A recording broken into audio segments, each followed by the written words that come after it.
So இன்னைக்கு வந்து பாத்தீங்கன்னா we're going to see a completely a different book. Book பாத்தீங்கன்னா can you see this book? The book ஓட பேர் வந்து The Borderless World. Okay, The Borderless World by Kenichi Ohome. Japanese pronunciation ரொம்ப மோசமா இருக்கும். This is the book The Borderless World Power and Strategy in the Global Marketplace by Kenichi Ohome. So ரொம்ப டிஃப்ரெண்டான book. ஏன் நான் ரொம்ப டிஃப்ரெண்டான book அப்படின்னு சொல்றேன்னா, நிறைய பேர் வந்து பிசினஸ் வந்து எப்படி ஸ்டார்ட் பண்றது, ஐ ஹவ் சீன் போன வீக்ஸ் எல்லாம் வந்து எப்படி பிசினஸ் ஸ்டார்ட் பண்றது, என்ன மாதிரி ஆட்டிடியூட் வந்து வேணும், என்ன மாதிரி ஸ்கில் செட்ஸ் வேணும், மைண்ட் செட் வேணும் அப்படிங்கறதுக்கு நம்ம பார்த்தோம். ஸோ இந்த புக் பொறுத்து மட்டும் நீங்க குளோபலா நீங்க எப்படி போலாம் அப்படிங்கிற ஒரு ஒரு ஒரு பாட்டு இருக்கு இல்லைங்களா தமிழ்ல, யாதும் ஊரே யாவரும் கேலி ஒரு பாட்டு வந்து ரொம்ப ஃபேமஸான ஒரு பாட்டு, பழைய பாட்டு இருக்கு. ஸோ இது வந்து என்ன அப்படின்னு கேட்டீங்கன்னா, எந்த ஒரு ப்ராடக்ட் குளோபல் மார்க்கெட் பிளேஸுக்கு நம்ம கொண்டு போக முடியுமா, எந்த சர்வீஸ் ஒரு குளோபல் மார்க்கெட் பிளேஸ் நம்ம வந்து அவ்வளவு சீக்கிரமா கொண்டு போக முடியுமா அப்படிங்கிறது ஒரு சேலஞ்ச் இல்லைங்களா. எல்லாரும் வந்து பாத்தீங்கன்னா குளோபல் கம்பெனிஸ் வந்து பாத்தீங்கன்னா இந்தியால இருக்கு. இந்தியால இருந்து நிறைய குளோபல் கம்பெனிஸ் வந்து பாத்தீங்கன்னா மற்ற கண்ட்ரீஸ்ல இருக்கு. ஃபார் மிட்டல், டாடா ஸ்டீல்ஸ், இல்ல வந்து பாத்தீங்கன்னா இங்க வந்து இன்ஃபோசிஸ் இருக்கட்டும், டிசிஎஸ் வந்து இருக்கட்டும், சிடிஎஸ் இருக்கட்டும், இதெல்லாமே வந்து பாத்தீங்கன்னா ரொம்ப ஒரு சாலிடான ஒரு ஃபவுண்டேஷன், ஒரு சாலிடான கல்ச்சர்ல வந்து பாத்தீங்கன்னா ஹோம் க்ரோன் சாயில் போட்டு ஃபாரின் சாயில்ஸ் வந்து கொடுக்குறாங்க. ஸோ இந்த புக்ல வந்து பாத்தீங்கன்னா நிறைய பாயிண்ட்ஸ் இருக்கு. இதுல வந்து பாத்தீங்கன்னா எனக்கு வந்து இந்த நிறைய இந்த புக்ல பாத்தீங்கன்னா நிறைய வந்து பாத்தீங்கன்னா நான் மார்க் பண்ணி வச்சிருக்கிறேன். இந்த மார்க் பண்ணி வச்சதுல வந்து ரொம்ப பிடிச்ச பாயிண்ட்ஸ் வந்து பாத்தீங்கன்னா ஃபைனலா வந்து பார்த்தா ஒரு கன்க்ளூஷன் அப்படிங்கிற போது, நீங்க வந்து ஒரு ஃபாரின் சாயில்ல போகும்போது, சப்போஸ் நீங்க இன்னைக்கு ஒரு பிசினஸ் வச்சிருக்கீங்க, ஒரு ஃபாரின் சாயில்ல போகும்போது அவங்க என்ன சொல்றாங்க அப்படின்னு கேட்டீங்கன்னா, லோக்கல் கல்ச்சரை இன்வைட் பண்ணாதீங்க அப்படின்னு சொல்றாங்க. எனக்கு ரொம்ப ஸ்ட்ரேஞ்சான ஒரு பாயிண்டா இருந்துச்சு. ஏன் நம்ம வந்து இங்க இருந்து இப்போ நம்ம வந்து ஒரு சிங்கப்பூர் போறோம், ஏன் நம்ம வந்து சிங்கப்பூர் கல்ச்சரை வந்து நம்ம அப்சர்வ் பண்ணக்கூடாது அப்படின்னு வந்து நான் யோசிக்கும் போது, ஒரு ஹிஸ்டாரிக்கலா வந்து நிறைய கம்பெனிஸ் வந்து குளோபலா போகும்போது அவங்களோட கார்பரேட் கல்ச்சரை தான் அங்க போய் வச்சிருக்காங்க. ஓகேங்களா. இப்போ நம்ம வந்து இங்க ஒரு மெக்டொனால்ட்ஸோ இல்ல வந்து இங்க வேற ஒரு பீஸாவோ இல்ல ஒரு மியூசிக் அடாப்ஷனோ நம்ம பண்ணும்போது அவங்களோட கல்ச்சரை தான் நம்ம அடாப்ட் பண்ணிருக்கோம் தவிர நம்மளோட கல்ச்சரை யாரும் அடாப்ட் பண்ணிக்கல. இப்ப வந்து மெக்டொனால்ட்ஸ் வந்து பாத்தீங்கன்னா ஒரு கம்பெனி இருக்கு அப்படின்னா, ஒரு பீஸா கம்பெனி வந்து அவங்களோட கல்ச்சர் தான் ஃபண்டமெண்டலா நம்ம வந்து அப்சர்வ் பண்ணிருக்கோம் தவிர, திருப்பி சொல்றோம், நம்மளோட கல்ச்சரை வந்து பாத்தீங்கன்னா அவங்க அப்சர்வ் பண்ணல. இதுதான் வந்து குளோபல் கம்பெனிஸோட ரொம்ப பெரிய ஸ்ட்ரென்த். ஓகே, அவர் சொல்ற ஒரு சீரியஸ் அட்வைஸ் வந்து என்ன அப்படின்னு கேட்டீங்கன்னா, நீங்க ஒரு கம்பெனில போய் நீங்க ஒரு குளோபலா நீங்க வந்து ஸ்டார்ட் பண்ணும்போது அவங்க கல்ச்சரை நீங்க இது பண்ணாதீங்க, வேற உங்க கல்ச்சரை வந்து அவங்க மேல இம்போஸ் பண்ணுங்க அப்படிங்கிற ஒரு ரொம்ப ஒரு கான்ட்ரியான ஒரு பாயிண்ட் தான். எனக்கே நீங்க கேட்கும் போதே ஒரு அண்டர்ஸ்டாண்ட் பண்ண முடியும். பட் இதுக்கு நிறைய அதுல நீங்க அந்த பாயிண்ட் நீங்க பேசும்போது இந்த புக்ல நீங்க பார்த்தீங்கன்னா நிறைய இதுல கேஸ் ஸ்டடிஸ் இருக்கு. அதனாலதான் வந்து அவ்வளவு வந்து ஒரு ஸ்டார்ட்லிங்கான பாயிண்ட வந்து அவர் வந்து சொல்றாரு. இன்னொரு வந்து இந்த சேஞ்ச் ப்ராசஸ், இது நிறைய பேஜஸ் பாத்தீங்கன்னா இந்த சேஞ்ச் ப்ராசஸ் எப்படி மேனேஜர்ஸ் வந்து எப்படி பிஹேவ் பண்ணணும் அப்படிங்கிறது, இது ரொம்ப ஒரு முக்கியமான விஷயம். ஏன் அப்படின்னு கேட்டீங்கன்னா, இப்ப நம்ம ஃபண்டமெண்டலா வந்து ஒரு குளோபல் கம்பெனி ஃபெயில் ஆகுறதுக்கு காரணம் வந்து இந்த மிட் லெவல் மேனேஜர்ஸ் சொல்லி அவர் சொல்றாரு. ஸோ இந்த மிட் லெவல் மேனேஜர்ஸ் வந்து நம்ம எப்படி நம்ம வந்து ஃபைன் டியூன் பண்றது, ஒரு குளோபல் பிளாட்ஃபார்முக்கு நம்ம போறது அப்படிங்கிற கிட்டத்தட்ட ஒரு 45 பேஜ் 50 பேஜ் நான் மார்க் பண்ணி வச்சிருக்கேன். இந்த பேஜஸ் நீங்க பாத்தீங்கன்னா இந்த managers, mid level managers cultural adoption பத்தி வந்து பேசியிருக்கிறாங்க. இன்னொன்று வந்து இந்த பார்டர்லெஸ் வேர்ல்ட் அப்படின்னு வந்து நம்ம பேசிட்டு இருக்கிறோம். நிறைய பேர் வந்து பாத்தீங்கன்னா பார்டர்ஸே இருக்கக்கூடாது அப்படிங்கிற ஒரு சில சில வாதங்கள் வந்து இப்போ நம்ம பார்த்துட்டு இருக்கோம் இல்லைங்களா.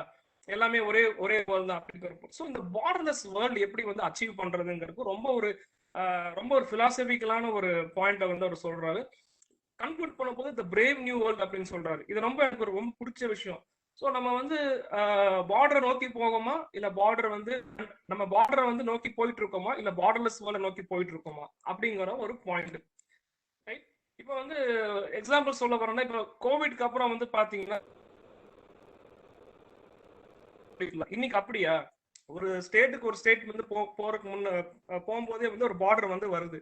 ஸோ இந்த மாதிரி இது வந்து கொஞ்சம் பழைய புக் தான், ஓகேங்களா. நீங்க நினைக்கிற மாதிரி இது வந்து 2016 கண்டிப்பா இது வந்து 2003-4 வந்து ரிலீஸ் ஆனது இருக்கும். ஸோ நிறைய வந்து சேஞ்சஸ் ஆயிருக்கலாம். பட் ஃபண்டமெண்டலா இந்த புக்கோட நீங்க பாயிண்ட்ஸ் நீங்க வந்து பாத்தீங்கன்னா ரொம்ப ரெலவெண்ட், இன்னைக்கு ரொம்ப ரெலவெண்டா இருக்கு. இதுல வந்து அவருக்கு தெரியாம ஒரு பாயிண்ட் சொல்றாரு. இந்த மாதிரி ஒரு பேண்டமிக் வந்து வரும்போது என்ன ஆகும் அப்படின்னு கேட்டீங்கன்னா, ஒரு பார்டர் இருக்கு, ஒரு பார்டர்லெஸ் வேர்ல்டு கூட சப்போஸ் அந்த ஒரு நம்ம வந்து ஒரு பார்டர் இல்லாத ஒரு வேர்ல்டு நம்ம வாழ்ந்துட்டு இருந்தாலும் கூட இந்த மாதிரி ஒரு பேண்டமிக் வரும்போது நேச்சுரலா வந்து பார்டர்ஸ் வர ஆரம்பிச்சிடும் அப்படின்னு சொல்லி இன்னைக்கு நம்ம வந்து கண்குள்ளா பார்த்துட்டு இருக்கோம். இன்னைக்கு நீங்க யூஎஸ் டிராவல் பண்ண முடியாது, சிங்கப்பூர் டிராவல் பண்ண முடியாது, வேற கண்ட்ரிஸ்க்கு நீங்க டிராவல் பண்றதுக்கு முடியாது இந்த பேண்டமிக் இருக்கிறதுக்கு நான் சொல்றேன். இந்த மாதிரி நிறைய சேலஞ்சஸ் வந்து இந்த குளோபலா நீங்க ஒரு கம்பெனி போகும்போது என்னென்ன சேலஞ்சஸ் வந்து ஆகும். அதுக்கப்புறம் வேற என்னென்ன சேஞ்சஸ் வந்து பாத்தீங்கன்னா ஒரு பார்டர்லெஸ் வேர்ல்ட்ல வந்து நம்ம வந்து இது பண்றதுக்கு முன்னாடி இந்த பொலிட்டிக்கல் ஸ்ட்ரக்சர் எப்படி இருக்கும், சோஷியல் ஸ்ட்ரக்சர் வந்து எப்படி இருக்கும், அதே மாதிரி இந்த சோஷியல் ஈக்குவாலிட்டி இருக்குமா. இந்த மாதிரி ஒரு நீங்க ஒரு பிசினஸ் நீங்க வந்து நீங்க எக்ஸ்பேண்ட் பண்ண போது பார்டரை தாண்டி நீங்க போகும்போது என்னென்ன சேலஞ்சஸ் நீங்க வந்து சோஷியல் ஈக்குவாலிட்டி, அங்க இருக்கிற ஒரு சோஷியல் ஸ்ட்ரேட்டா. ஜப்பானோட சோஷியல் ஸ்ட்ரக்சரும் இந்தியாவோட சோஷியல் ஸ்ட்ரக்சரும் டிஃப்ரெண்ட், என்டையர்லி டிஃப்ரெண்ட். அதே மாதிரி சிங்கப்பூரோட சோஷியல் ஸ்ட்ரக்சரும் இல்ல வந்து நீங்க இன்னொரு ஒரு வெஸ்டர்ன் வேர்ல்டு இருக்கிற சோஷியல் ஸ்ட்ரக்சர், இது எல்லாமே ஒரு ரொம்ப ஒரு ஃபண்டாஸ்டிக்கான ஒரு புக்குங்க.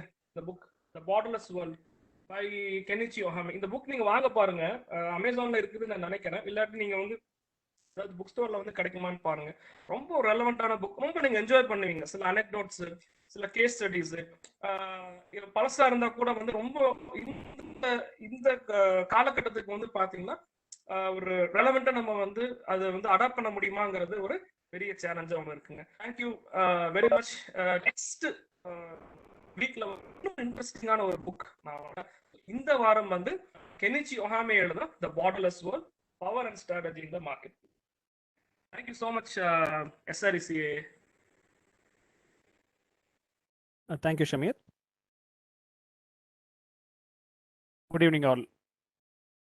We are happy to launch the second season of a webinar talk series, all because of you. Thank you. We welcome you all for the 53rd webinar talk series, Emotions, How to Use Them Intelligently. We welcome our principal ma'am, speaker of the day, Mr. P. Nagarajan, faculty members, and all alumni friends. Our speaker, Mr. Nagarajan, is not new to this webinar. This is the second webinar. His first session was on do's and don'ts for business during COVID. But still, we will have the formal introduction. Mr. P. Nagarajan belongs to the 2001 batch, Triple E branch. He started his career with eBrahma as a software engineer. Then he switched to Accenture Services and served there for 12 years. The next work was at Tech Mahindra, and in parallel, he had completed his MBA in marketing, then to Salesforce, then to Infosys. Currently, he works as a delivery manager at Consleague. He is also volunteering as a career development facilitator at Dear Career Mentors. He is a community leader at Coimbatore Salesforce Developers Community Group. He is also a member of Team Everest NGO. Over to you now. Thanks, Vasant. Thanks for the introduction. Okay, so let me share my screen and let's start with the presentation. Hi, so today my topic is about emotions, right, and how to use them. Yeah, so during this COVID time or even before that, right, so emotion is what differentiates us human beings from the other animals, right? So even though they show emotions, the way we react to emotions is entirely different than what they do, right? So let's look at what emotions are and how we can utilize them for our benefit rather than for our downfall, right? Okay. So let me start with what is emotion. Oh, okay. So can I just give a question to the group? Like, what do you guys think emotion is? I'll just give a minute of time. You guys can ping whatever you want in the chat, or you can talk on the mic if anyone can answer that.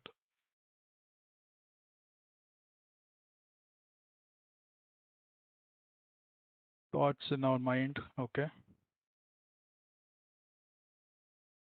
What my heart feels, I guess. Okay.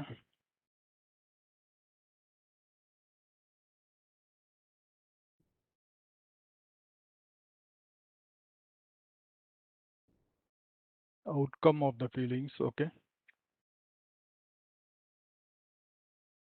Expression of feelings, internal feelings. Okay. Yeah, so I think most of us have got the definitions, right? So what are emotions? Emotions are basically a combination of two things, right?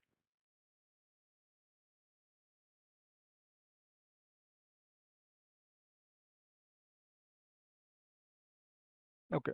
So emotions, they can be considered as a feedback mechanism, right? So how can they be considered as a feedback mechanism? They give a feedback of the situation you are in, whether you're feeling good or feeling bad or whatever the emotion you're feeling, right? That gives a feedback mechanism.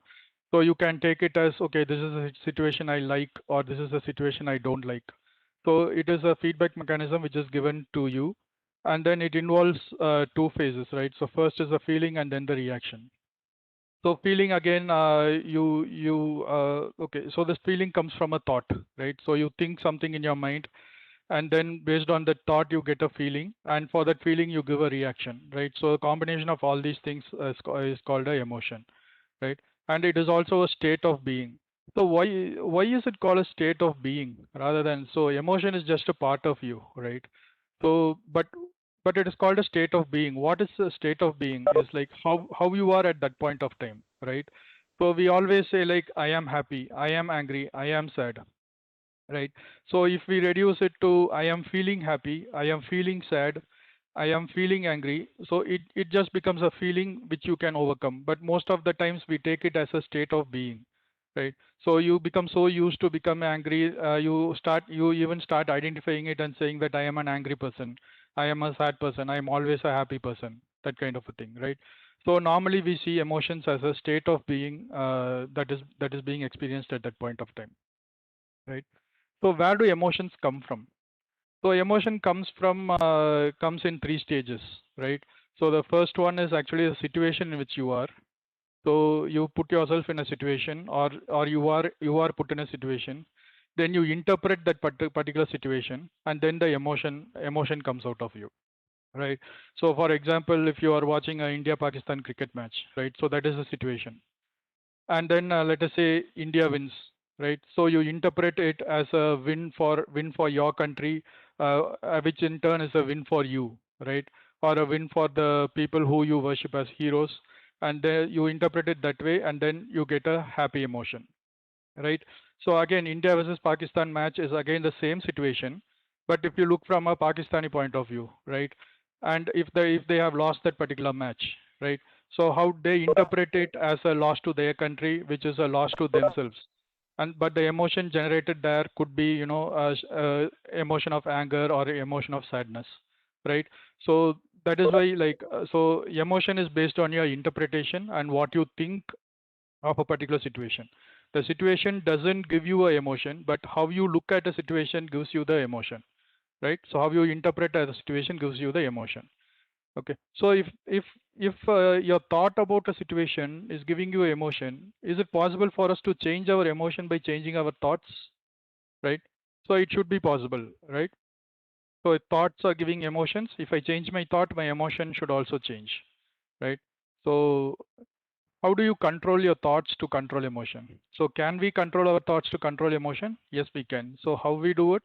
The first step is you recognize what is that emotion, right? Okay, I am feeling sad or I am feeling angry, right? So that is that you recognize that particular emotion.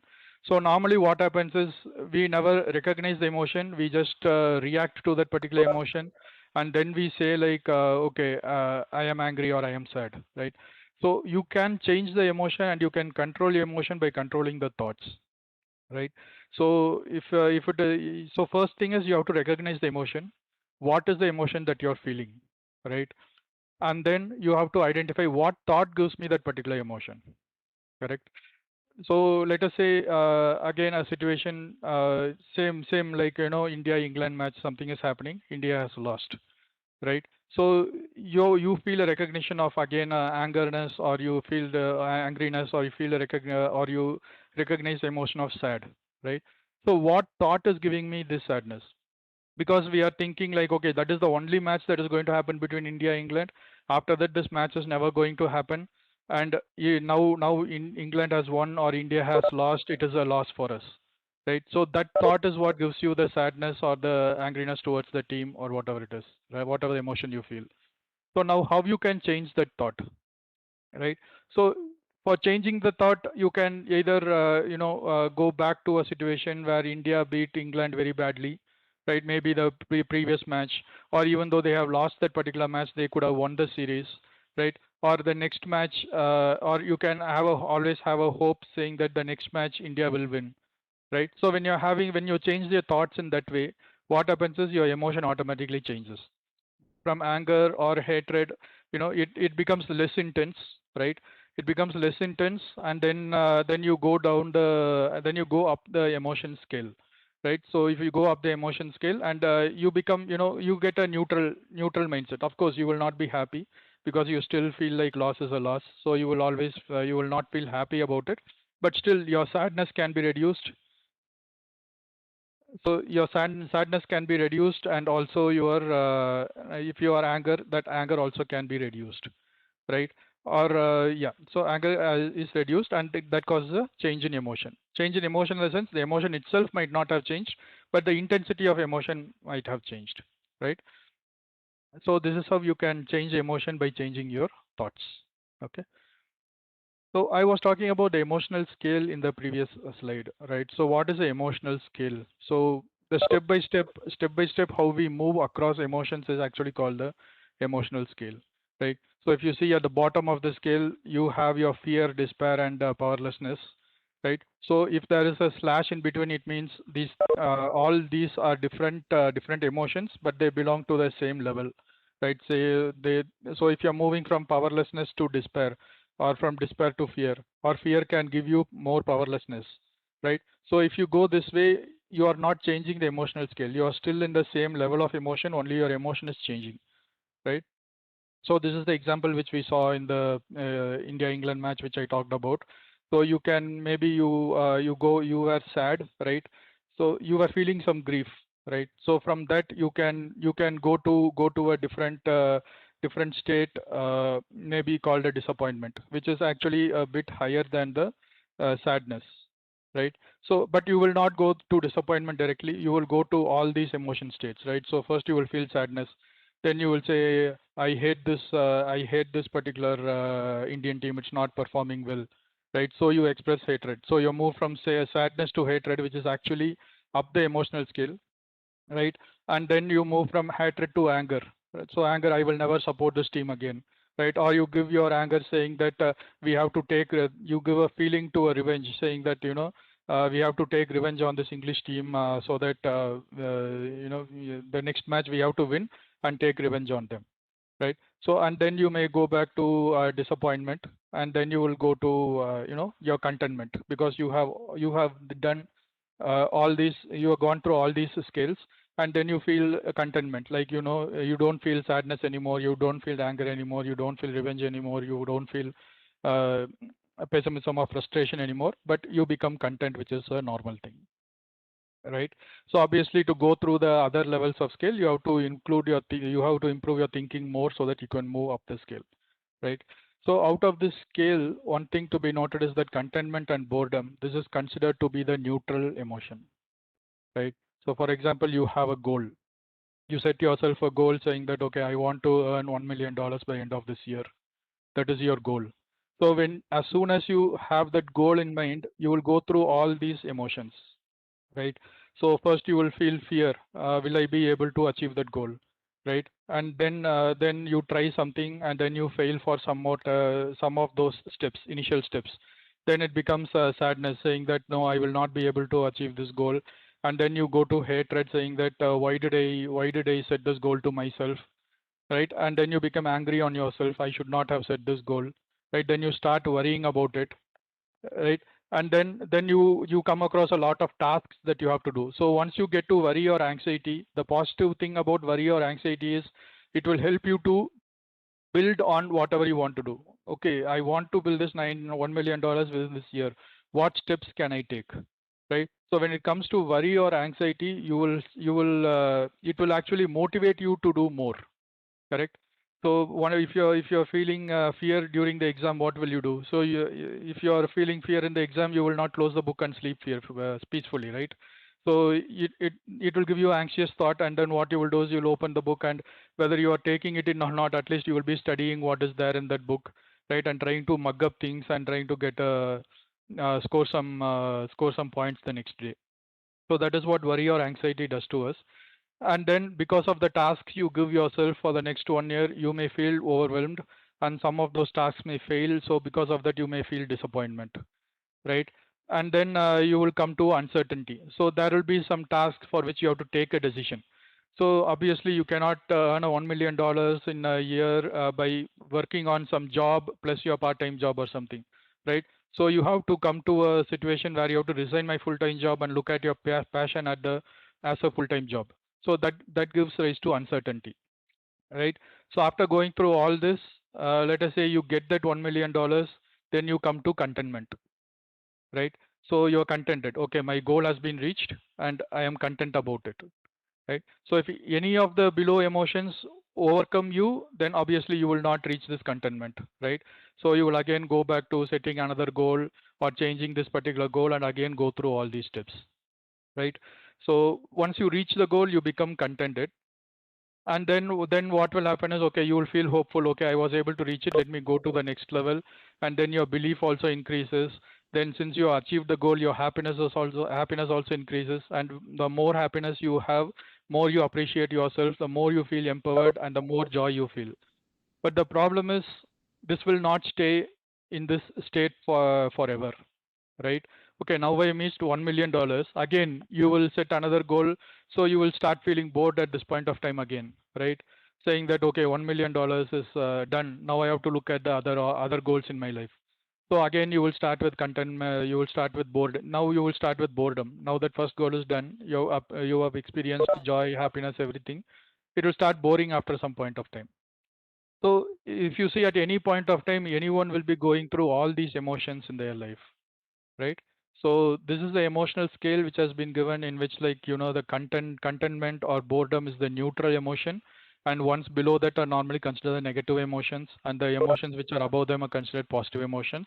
And we as human beings are most of us as per studies are in one of the negative emotional states, right? At least half of the time, right? So we have to first try to achieve this contentment and then go through the other stages to joy. But again, whichever state you go, you have to understand that it's not a permanent state. You will again come back, but you have to practice yourself you have to have some practices for yourself, which will increase your emotional state at any point of time. Okay. So this is about the emotional scale. So now, what is the definition of emotional intelligence, right? So emotional intelligence refers to the ability to understand and manage emotional encounters. So whenever you get an emotion, first you have to understand your emotion. So actually, what is intelligence, right?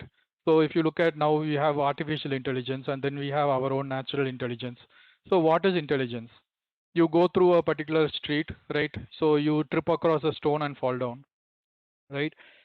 And then when you next time you go through that particular street, you will not step on the same stone and fall down, right? So you will know that, okay, when I go through this way, okay, there is a stone here, then I have to cross that stone and go. I should not trip on that.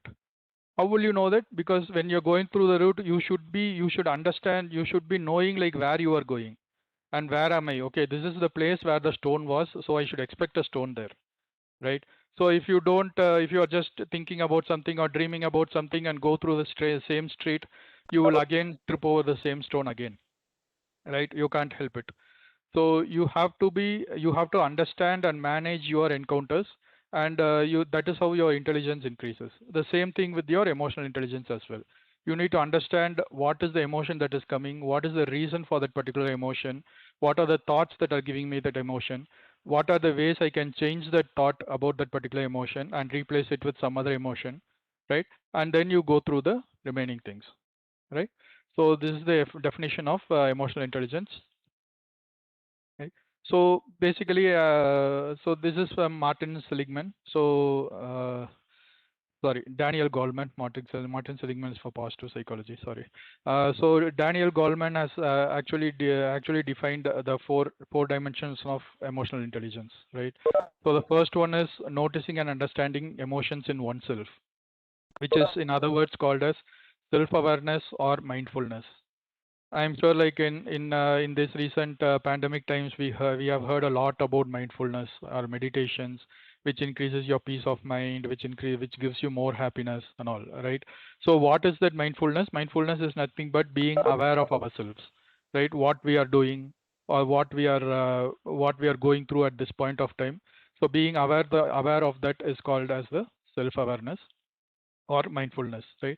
So the first step is always noticing and understanding the emotions in oneself, right? And the second step will be like effectively regulating that particular emotion. So you found an emotion in yourself. How can I regulate that particular emotion? Like I talked about, you have to change your thoughts to change the emotions, right? So we will look at like what are the skills that would be required for doing that. And then you also have to notice and understand the emotion in others, right? So why you need to notice and understand the emotion in others? So you are feeling some emotion, right? Similarly, whichever human being you interact with, they also feel some emotion. So you are saying something, and if you're not knowing that it raises a negative emotion in them, right? So then it will be difficult for you also to control how you talk or what you talk about. But the person opposite will still continue feeling the negative emotions, which may affect them, and in turn it will affect the relationship between you both, right? So this is in both professional setting as well as in personal setting. This thing happens, right? So emotional intelligence can be used for both personal as well as professional settings as well. And then the last dimension is how can I use this emotion to facilitate performance. So performance, when we talk about performance, it's not about scoring marks or completing so many percentage of tasks successfully or something like that. It is about how your friendship is performing, how your relationship is performing, like how you are performing, in the sense like what is the outcome of your performance. Are you feeling happy about it, right? Are you feeling fulfilled about it? So this is called performance. So you can use your emotions to facilitate your performance, right? So these are the four dimensions of emotional intelligence, using which you can carry out the different tasks and also acquire different skills required for all these four parts. And if you keep on practicing it, and one more point is like immediately after this presentation, or you read about one book or two books about emotional intelligence, it doesn't mean that your emotional intelligence will go high, right? So you have to practice it each and every day and at each and every situation. You only when you practice, it gets imbibed in your brain and it becomes your second nature. So initially you will have to consciously practice it, and then once it becomes your second nature, you will start performing it unconsciously, right? Or subconsciously. So it's just like riding a bike, right? So initially when you're riding a bike, you will see, okay, I'm going at this speed, I have to change my gear. Okay, this bump is coming, I have to apply my brake. I have to apply my back brake, not my front brake.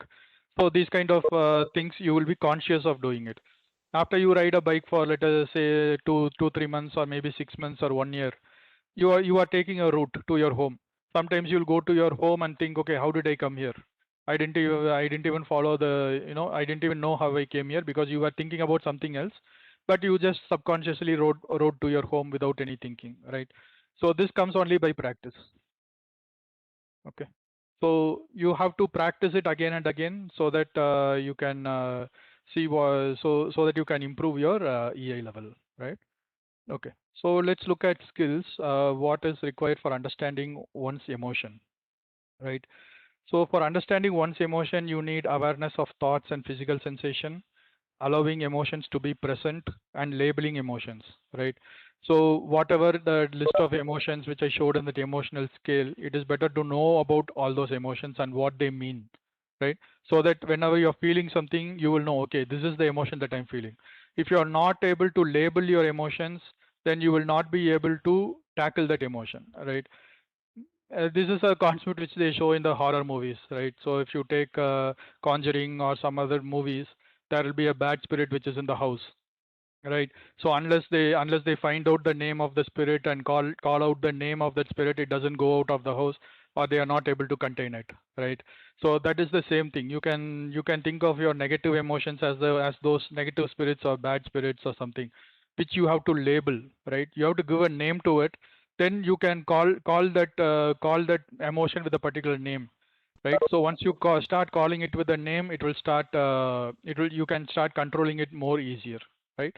So that is what is meant by labeling your emotions, right? Okay, so we'll see all these in detail for this particular thing. Okay, so to understand the emotion, you need to know what is the intensity of your emotion, right? So how do you know the intensity of emotion? You will consider these factors for for finding the intensity of the emotion, right? So the first one is the duration. How long is that emotion staying with you? If you're feeling sad, maybe after the cricket match you're feeling sad, right? How long am I feeling sad about this cricket match? Am I feeling so sad that the next day it is affecting my concentration in office?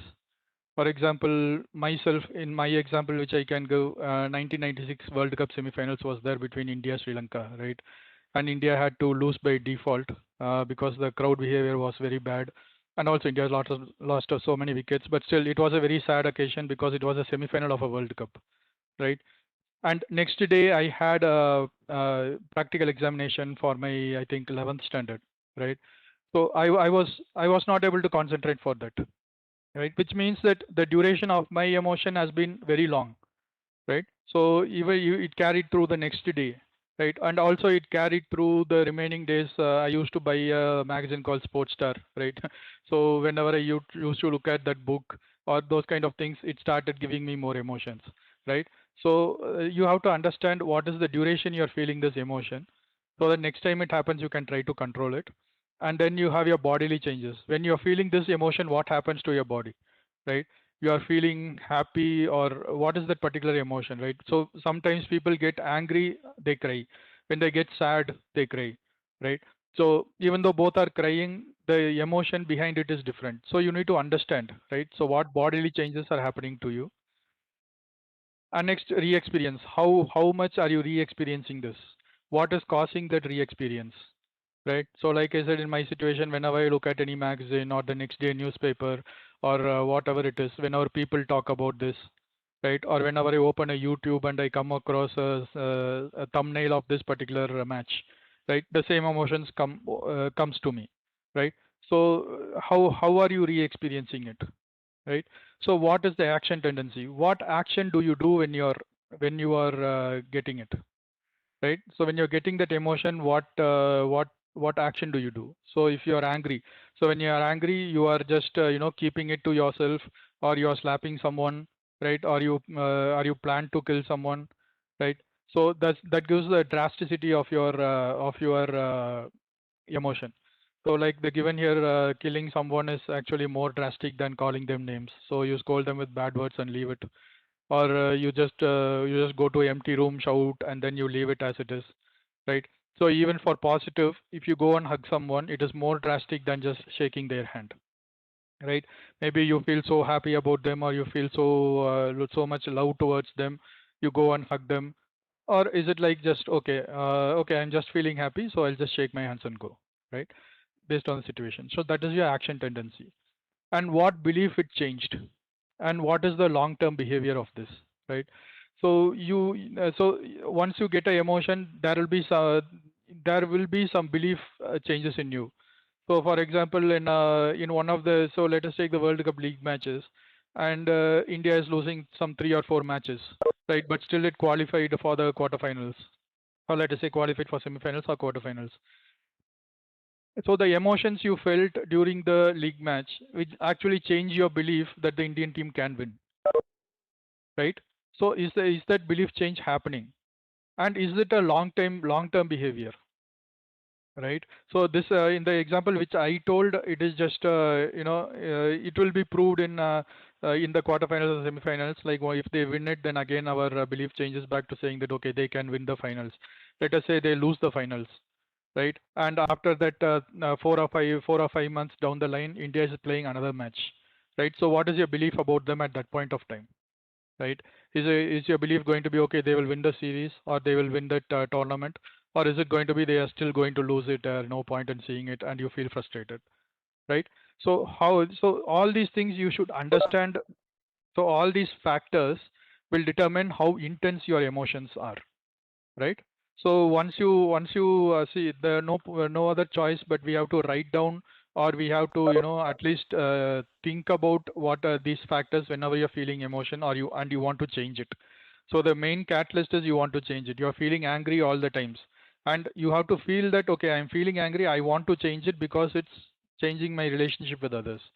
Once you come to that mindset, then you have to note the intensity of all the emotions, right? And make a note of it, and then you have to make changes accordingly, right? And and for this, for making changes accordingly, it is up to you. It is for each person their own, right? So we can't have a general method prescribed saying that, okay, you do this, your emotion will change. No, it depends on your behavior, your mindset, right? So it depends on you basically. So it is up to you. You can find out, or you can have some close friend, or a elder person who is closer to you. You can talk to them and say, this is how I feel, how can I change it? And if they know you very well, they will be able to help you, right? So that is why nowadays, if you see, a lot of people are even hiring emotional intelligence coaches, mainly in the company level, so that they will be able to coach their employees, right? So if a manager is going and telling him to change the emotion, obviously there will be a selfishness behind it, because he wants that person to perform more so that the company can perform more. But if they're bringing in someone from outside, that outside person has nothing to do with the company performance, or nothing to do with the salary increase of the manager. So they will be genuinely assessing the person for the emotion, right?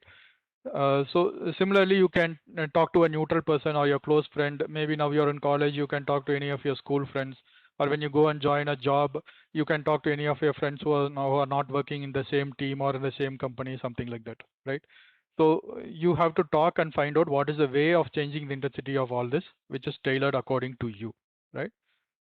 Okay. So now let's talk about understanding emotion in others, right? So if for changing emotion in others, so we know most of the things we already do, right? So understand. So you can see a friend and tell them whether they are angry or they are sad or they are happy. How you can tell them? Because you are seeing some emotional signs in them, right? So if you know a particular person, even if they are smiling outside, you can feel, or you can see in their eyes that they are feeling sad, or they are feeling depressed, like that. You will know only when you come to know that person very closely, right? So how do you apply this to a person whom you don't know very closely, right? So there are some general rules that you can apply to them by looking at the body language or looking at the facial expression, but you have to be more observant. With a close friend, on just looking at him you will know, but if you don't know a particular person, how to see what they feel, you have to look at them a bit more closely and observe their body language, observe their facial expressions, and then only you will come to know, like, what is the emotion they are feeling, right? So this is just some examples which are given there for the different things that you can look for, right? So you can see here majority of the cues are non-verbal, in the sense which they will not talk outside, but which they will show outside, right? So what are the different what are the different things that you can observe? So you can observe their face for the facial expressions, right? Or you can observe their body for the body language, or you can observe their speech for the words they are using, right? So if you observe these three, you will be able to understand, like, what is the emotion they are going through, right? So this will help in case of people whom you don't know very much. If people whom you know, you will always feel it. So once you see, you will be able to tell. That is one of the good things about human brain, right? So if you see some people, if you're being very close with those people, you will start understanding them more, and then you will easily identify these things. Okay, so here I've just given an example of what all you can look at. So eyes, eyelid, eyebrows, nostrils, mouth, ups, right? So let us say a person has a dilated, and you find that his nostril is dilated, right? And his shoulders are back with chest expanded, right? And he is talking very loud, right? So obviously you will know, right? So if the nostrils are dilated, chest is expanded, and they are talking loudly. So what does it mean?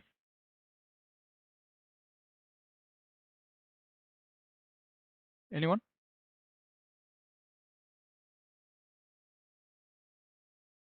So it means that they are angry, exactly, right?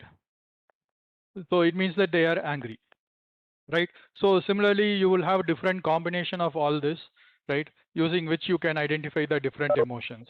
So these are just some examples which are given here. You can build up on top of this, and you can, and you have to start becoming aware of the other person's expressions, facial expressions, body language, speech. Again, in speech, they can talk in emotional words or they can use metaphors, right? So they can either say, I am angry, or they can say, I am frustrated, which will be straightforward. Or in some cases, they may say like, I am feeling trapped, which means they are frustrated. Or they can say, I am feeling like I'm on cloud nine, which means they are happy, right? So you have to look for both metaphors and their direct emotional words which they are using, right? So like it's given here, even if you divide it into 4 equal parts, you can see like 75% of the time they will give only non-verbal communication, and only 25% of the time it is verbal communication, right? So you just don't believe the words they are saying about saying. You have to look into what they are actually feeling, right? So these are the skills which are required for understanding the emotion in others, right? So when you're looking for emotions in others, right? So why you need to look at all these body language and all? Because they will try to respond in a particular way based on 4 things, right? So first one is the learned reactions. So normally we start learning like from when we are a child, right? So let us say you are going in a car or a bike, right? Your child is sitting near you. Your child is sitting near you. Someone cuts in front of you, right? You shout some bad words on them, right? So let us, and this child is seeing it whenever he's traveling with you on bike, right? And when he is going, he comes, he grows older, and he gets a bike. And when someone is cutting in front of him, what do you think his reaction would be? To shout at them in bad words, right? Because he has learned that particular reaction. So the first one is your learned reactions. How you react to a particular situation, you learn it. So as a child, we always observe, like, how our parents behave when they are angry, how they behave when they are frustrated, how they behave when they are happy, and we learn the same things when we are as a child. And the thing is, like, we don't have any option regarding that, because we are young and our mind is still developing. So our mind is very adaptive to things around us. So we learn these reactions as a child. But as and when we become mature and we become adults, we have a choice of changing these learned reactions, so that our next generation doesn't learn the same reaction from us, right? So that is one thing. Learned reaction is one way people respond. Other one is conditioned emotions. So they are conditioned to a particular emotion always, right?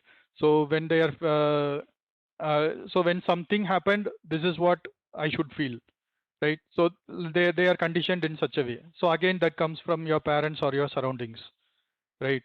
So if you score 90% in 90 you have to score 90% in your exam, only then you will be happy, right? So a person puts a demand on a particular student or a particular child. A parent puts pressure on a particular child, saying that you have to score 100 marks, score 100 marks, only then you will be happy, right? So even if the child scores 90 or 95 marks, they will not be happy, because the emotions of happiness is conditioned into them based on what has been put on them, saying that 100 marks is the reason for your happiness, right? Even if you score 90, 95, you are not as good as scoring 100. Still, you will not feel happy. You will feel your sadness, or you will feel discontentment, etc.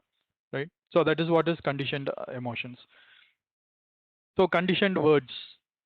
So there are some words which we keep on hearing from childhood, and when we say that okay, this is the word we are hearing, that invokes a particular emotion within us, right? So mostly okay, so I have a lot of political examples, which I don't want to give any political examples here. But there are some conditional words which when you hear, you will know it. So one best example is Russell Peters' comedy is there, right?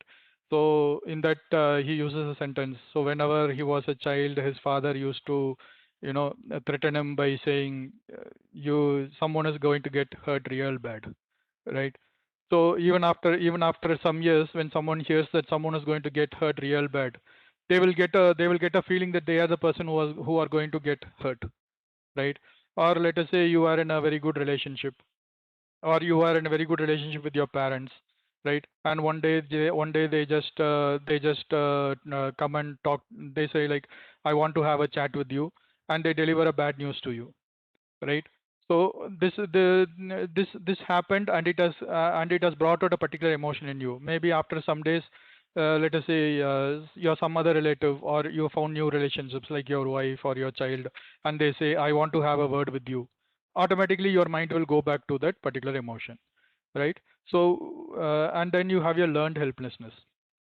So people may exaggerate how they feel. Like, so for example, if you take sadness, so people will think like, people may feel like if I feel sad, people are coming and comforting me, which means that is increasing my chance of a relationship with them.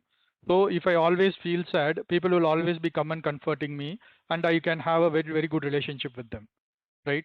So that is actually called learned helplessness. This is not only for sadness, it will come with frustration.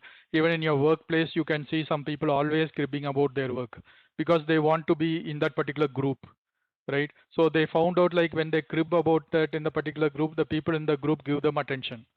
So they start cribbing it so that they want attention and they want to maintain the relationship, right? So these are the 4 reasons why people react to emotions the way they react. So we should be aware of this, and try to ask them questions and open their mind, and try to say that, okay, this word doesn't mean this emotion, this reaction doesn't mean this emotion. So these kind of things we need to talk to people and try to understand where they are coming from, right? Only then we can respond to their emotions properly, right? So when trying to decode other people's emotions, there are mainly 2 challenges. So the first one is people can suppress or exaggerate the emotion. Like the example which I told in the previous one, the sadness, they can say, even though they are a little sad, they can say they are very sad, so that you be with them and you comfort them, and they feel a sort of a good relationship with you. Or what will happen is they will keep on suppressing their particular emotions. They will not show their emotion to you, right? Which at one point of time it will burst. So if you see their body, so people can suppress it only with their words. They will not be able to suppress what they feel with their facial expressions or body language. They can never do that. So that is the reason we have to be careful about what we observe as well, right? And then sacrifice their actual emotion in place of social goals. So they have a goal of so again this relates to the exaggeration part again. Or they may think like, okay, if I'm saying that I'm feeling sad, right? People will start looking at me as a negative person. So I will never show my sadness to them. I will always show that as if I'm happy, right? So for example, the recent actors death and all, when it comes out, right? People are very for example, Sushant Singh Rajput, he it was there was a talk like he committed suicide because of his depression, kind of thing, right? So but everyone around him were so shocked that they didn't see the depression, right? Because maybe he sacrificed his actual emotion so that he will not make his friends feel bad or something like that, right? So as observers, it is our duty again to look at them and actually observe them and find out what is happening with them, even if they are not telling their frustration outside, or even if they are not they are always happy when they are around you. It doesn't mean that they are always happy when they are not around you, right? So that is why we have to maintain a meaningful relationship with people. Okay. Okay. So regulating emotion. So one point to be noted here in regulating emotion is you will not be able to regulate others' emotions, right? So the only emotion that is in your control is how you feel and what is your emotion, right? So you cannot go and regulate someone else's emotion. Again, here we are using the word regulating and not controlling, right? Our vocabulary or our usage of the word control means that you are suppressing something, right? I am controlling this person means that you are suppressing that person from doing something. Then there is a word called regulation. So when we are using the word regulation, it means when you want to increase, you will increase. When you want to decrease, you will decrease it. For example, a fan regulator, you can say, for example, or a gas regulator, right? So when you want to increase the speed of the fan, you will increase it. When you want to decrease the speed of the fan, you will decrease it. So why you call this emotion regulation is whenever you want to amplify your positive emotion, you can do that. Whenever you want to not suppress but decrease your negative emotion, then you will go for different steps to be taken, right? So that is what is meant by regulating emotion, right? So for regulating emotion, the skills mostly you require are choosing how to respond to emotions, right? So this regulating emotion is very much related to your self-awareness. If you are not aware of what emotion you are feeling, you have not given a name to that particular emotion, you will never be able to know how to respond to that emotion, right? Okay, because only if you know something and you see something, you will be able to react against it or react on it. If you are not or respond to it. So if you're not able to see something, then it's like, you know, throwing something in the dark and making sure it is sticking, right? But that will not work out in the long term. So regulation always is always related to the self awareness. Okay. So regulating emotions, again, you have your thought suppression. So these are the different ways people regulate the emotions, right? So this being in the list doesn't mean all these are the right way of regulating emotions. We should be aware what are the different ways in which we can regulate our emotion and in which ways others will be regulating their emotion, so that you can understand what each of this means and you can act accordingly, right? So thought suppression, obviously it's never a good way to regulate your emotion, because you just keep on suppressing your thoughts, which will anyway burst out one day, right? So you have to look for the body language or anything which tells you that they are suppressing their emotions. And also from your point of view, you should not be suppressing your emotion, even if at that point of time, let us say your manager or your teacher or someone is causing you frustration, and you are feeling a lot of negative emotion at that point of time. There is no point in getting angry and shouting at them back, or showing your frustration in some way to them, right? So at that point of time, what you will do, you will not show your emotion to them, but you should have no, you will have a close friend, or you will have a group with you where you can express your emotions, right? Where you can express that particular thoughts and try to get okay, this is what I am feeling. Is it what I'm feeling? Is it right or not from you guys point of view? This is where your honest relationship would help, right? So if the relationship is just superficial, they will say no, no, you are always right, right? If it is a deeper relationship, they will say like, no, these are the negative points in what you thought, and these are the positive points in what they said. So you can feel calm, right? And then you have your distraction. So this mainly, as a student, which I have followed a lot. So whenever my parent or my teacher is scolding me, or sometimes, right, the scold is going for a longer time, you start looking somewhere else or start doing something else. Start fiddling with your fingers on the shirt or your sleeve or something, right? So that is called distraction on how to show your emotion. And expressive suppression, again, so here in the first one you suppress your thought itself, here you suppress the expression, right? And then attention counter regulation, like you change your attention to somewhere else. This is almost like your distraction, right? So if you are feeling sadness, you will try to think about some happy thoughts, so which will distract you, as well as it gives you a counter regulation, right? So stress induced eating. So I can add drinking also here, right? So whenever there is a stress, nowadays people tend to eat more, and also sometimes they go on for some substance abuse, or they go on for some drinking habit or something, because the stress is induced, right? So they try to regulate their response in that way.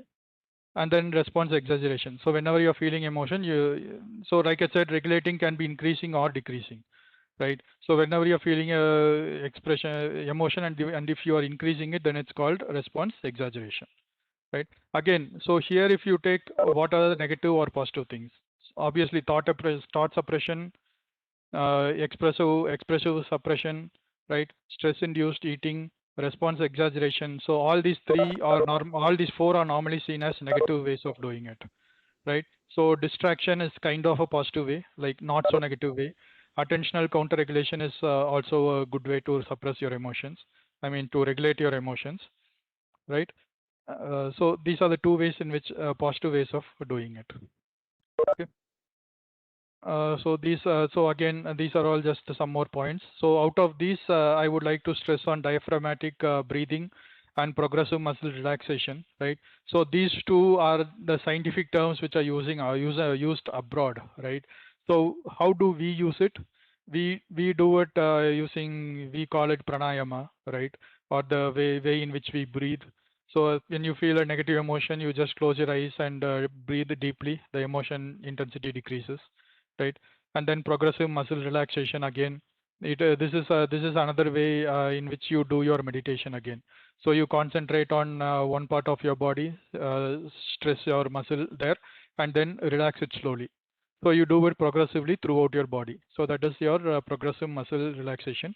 When you concentrate on stressing and relaxing the muscles, obviously the intensity of your emotion is going to decrease, and you will start thinking clearly. Okay. So yeah, so again here the changing relationship with emotion, here meditation comes into picture here. So being aware of emotion, and you have to concentrate on it, and then accept that particular emotion. Okay, I am angry. Okay, I am feeling angry now. What can I do about it? Right. So if you are suppressing, it is the opposite of acceptance. Once you accept it, it becomes a part of you, and once it becomes a part of you, you can change it. Right. So that is the use of using the acceptance way of regulating emotions. Okay.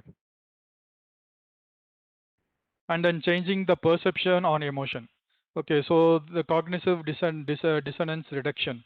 So what is cognitive dissonance is, you feel some way, but you have acted some other way. So well, let us say when you are angry, you are fighting with a close friend, and when you are angry, you scolded them in bad words. Right. So you will not you will so your normal action is, you will never scold them. Right. But when you got angry, you scolded them. So there is a difference in your cognition. So your actual cognition is not to scold them and feel good. The cognition which happened when you were emotional is, you scolded them, which is inconsistent with your normal cognition, right? So the difference between these two. So you will try to reduce the difference between these two. How you can apologize to them, right? Once you apologize to them, at least your feeling comes back to the normal state which you are in, right? So that way it will reduce your emotion as well. Correct. So in that way, the perspective on that emotion changes, or the emotional trigger for which it happens changes. Once you go and apologize to them, they will also say like how bad they felt. You also say how bad you felt and apologize to them. Then it becomes like, next time the same trigger happens, you will remember this and you will not react in the same way, right? Or the next one is cognitive restructuring. So distracting oneself from the emotion experience or the trigger. So it's this again, distracting is never again a good way to do it, right? Because if you're distracting yourself from the emotional trigger, then it means like you are distracting at that point of time. So next time it may occur again, right? And then expressive writing. So expressive writing is nowadays called as journaling, right? So journals, or in when we were children, when we were kids, we used to follow something called diary writing, right? So at the end of the day, you will go and write what all happened in that particular day and how you felt that particular day. So all those things you write down. So when you write it down, it means you are expressing it, so your emotions also reduces. And when you're reading it again, you will feel like, okay, this was something which I should not have reacted to. And the next day, or somewhere down the line, the same thing happens. You will feel like you will not react in the same way. You will have a more controlled way of reacting to it, right? So cognitive reappraisal, so reframing the event. So you can reframe that event to reduce the negative impact. So this is something which we do very commonly, right? Which we also advise people to do very commonly. So when someone is feeling sad, we say everything happens for good, or all is well, right? So when we say all is well, we are actually, what we are doing, we are reducing the negative impact. Again, there is something called toxic positivity also. So you cannot just go to a person and say, oh, okay, it's all right, everything will be right, right? You have to understand the person's situation, and then you have to, sometimes people just need you to listen to them. If you listen to them, you will understand their feelings properly, and then based on that, you can give your advice, right? So if you just go to them and they say, I am feeling very sad, you say, okay, everything will be all right, right? That doesn't help them. It gives them into more sadness, saying that, okay, he feels so good. Maybe I should not feel so sad. Why am I feeling sad? And they will feel sad for that, right? So this is called toxic positivity. So we should avoid that as well. So empathy is the first thing, like understanding others' expression is the first thing. And then based on that, you either just listen to them, or then based on that, you give your thoughts to them. So that is how we have to do the cognitive reprisal, and just not blindly say, hey, take everything positively, right? So these are the different situations where you can find yourself, right? So the different stages of emotion is like this. So first you have a situation. Let's take, for example, you are going for a performance feedback with your manager, right? So that is the situation which you are in. Now in the performance feedback, let us say they are giving you some negative feedback. Then your attention flows to the negative feedback which you're getting. You will leave all the positive feedback. If you are leaving all the positive feedback given to you, and your attention is going only to the negative feedback given to you, right? Then you will start thinking, why is he giving only negative feedback? He doesn't like me, so that is why he is giving me negative feedback, right? Something like that. So you make an appraisal of that situation. And then the response to it will be, come on, he doesn't know anything. What does he know about my work? He doesn't know anything about what I work about. He's just simply blabbering. I will not listen to him. And then you become angry on him. That will then you show your anger somehow. Then that actually spoils the relation between you both, and that person also will never get over that negative response, and you will also never get over what the person why the person gave you negative response, right? So instead of that, if you put your attention to the good things they are saying and why they are saying those negative things, right? Then the appraisal part will be like, okay, he's saying these bad things because I did these things. If you don't know that, you can ask them anyway, right? Okay, because I did these things, he is giving me this negative feedback. Then your response is, okay, next time I will improve on these things. And then you tell them also saying that I will improve on these things, thanks for your feedback, right? So that will be a more positive response. So where you put your attention is how you respond to a particular emotion, right? So this is how the emotion is generated with you. So situation is there, you put attention on something in the situation, and then you appraise that particular situation. Why is this happening? And then you respond to it, right? So if you take a positive attention, you will give a positive appraisal, and you will get and you will also give a positive response and get a positive response as well, right? Okay.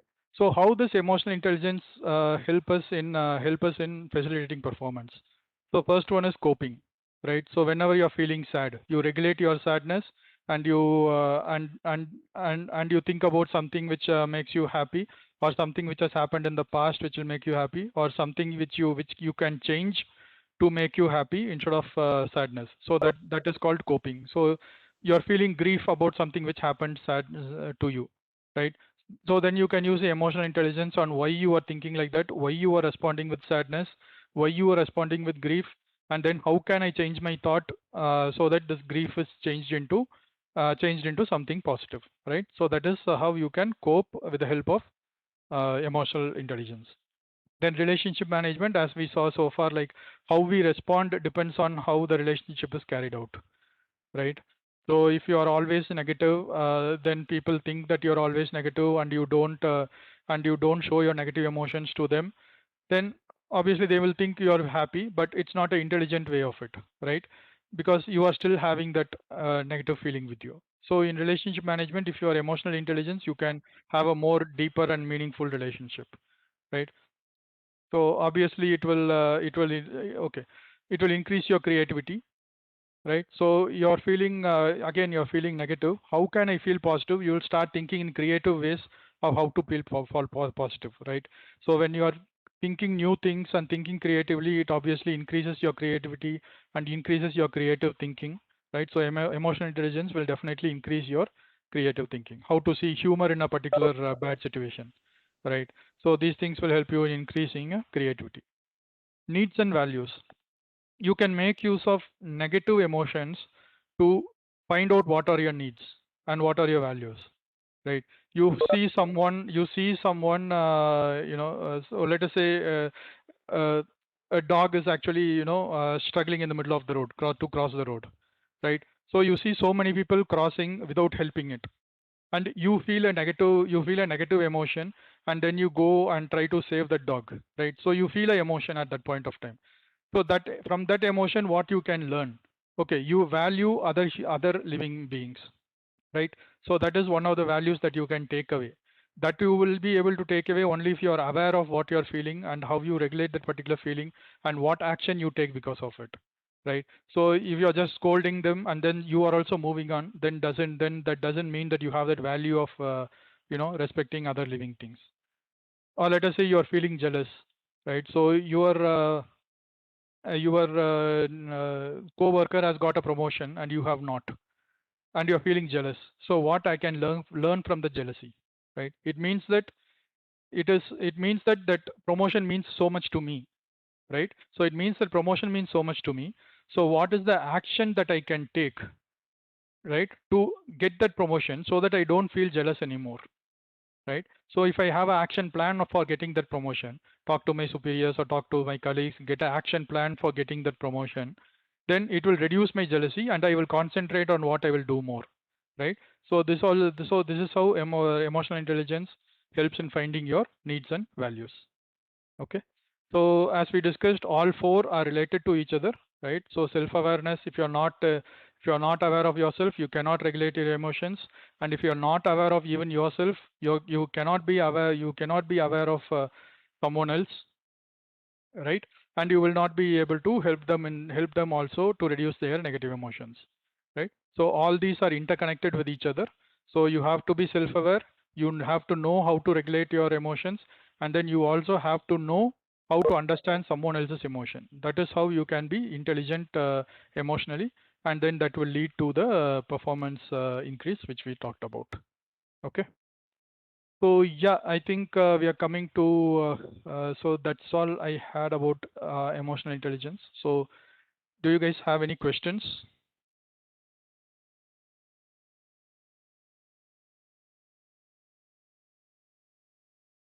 Good one, Nagraj. I think you gave lots of good information. The only thing what I understand is the emotions are all spontaneous, right? So we need to see how we can apply all these things within the short time so that we can manage our emotion better. Thanks, Nagraj. Yeah. So one thing I want to correct here is you will not be able to implement all this in a short time, right? So you have to give yourself time. You have so now that maybe you are aware of these concepts, and most of us would have already been aware of most of these concepts, right? So we have to look into a way of how we practice these concepts first, right? So then we will be able to do it. Yeah. Thanks, Madan. Thanks for your input. Yes. Yes. Hi. வசந்தங்கண்ணா அதே simple தான். நீங்கள் practice பண்ணதுமே எனக்கு இது என்ன ஒரு சின்ன விஷயம்னா, you go back and repent for that. இப்படி பேசியிருக்க கூடாதுங்கிறத யோசிக்கணும். பட் அந்த மொமெண்ட்ல அதை வந்து அந்த கோபத்தை கட்டுப்படுத்துறது எப்படிங்கிறதுக்கு சிம்பிளா ஒரு 2 பேர்ல இருந்து சொல்லிட்டீங்கன்னா ஈஸியா இருக்கும். அந்த மொமெண்ட்ல முடியல. ஐ மீன் ஐ டோன்ட் நோ. மொமெண்ட்ல கண்டிப்பா முடியாதுங்க. ஒண்ணே ஒண்ணு மட்டும் என்ன பண்ணா, நீங்க உங்களுக்கு கோவம் வந்துச்சுன்னா அந்த இடத்துல நீங்க ரியாக்ட் பண்ணிடுவீங்களா? சோ அந்த இடத்துல நீங்க கண்ட்ரோல் பண்ண முடியாது. நீங்க பிராக்டிஸ் பண்ணா நீங்க அந்த சிச்சுவேஷனுக்கு அப்புறம் அந்த இன்சிடென்ட் உங்களுக்கு நடந்துச்சுன்னா நீங்க எப்படி ரியாக்ட் பண்ணுவீங்க அப்படி யோசிச்சு பாருங்க. இன்னொன்னு என்னன்னா, அந்த இடத்துல நீங்க இருந்தீங்கன்னா அவங்க மைண்ட் என்ன தாட்ஸ் போயிருக்கும். அது ரெண்டும் யோசித்தீங்கன்னா உங்களுக்கு வந்து அது அடுத்த தடவை நீங்க ஆட்டோமேட்டிக்கா குறைய சான்ஸ் இருக்கு. அந்த அது நான் உங்களுக்கு கேட்டேன். ஸ்பான்டேனியஸா வரதை வந்து நம்ம உடனே அப்ளை பண்ணி இது பண்ண முடியாது. அது ஓவர் த டைம்ல வந்து நம்ம வந்து இன்டெலிஜென்ட்டா யூஸ் பண்ணிக்கலாம். அவ்வளவுதான் அந்த ஐடியாஸ் ஆகும். Okay okay thank you. So Vasanth உங்களுக்கு ஆன்சர் பண்ணோன்னா இன்னும் ஒன்று என்னன்னா, so there is a particular time.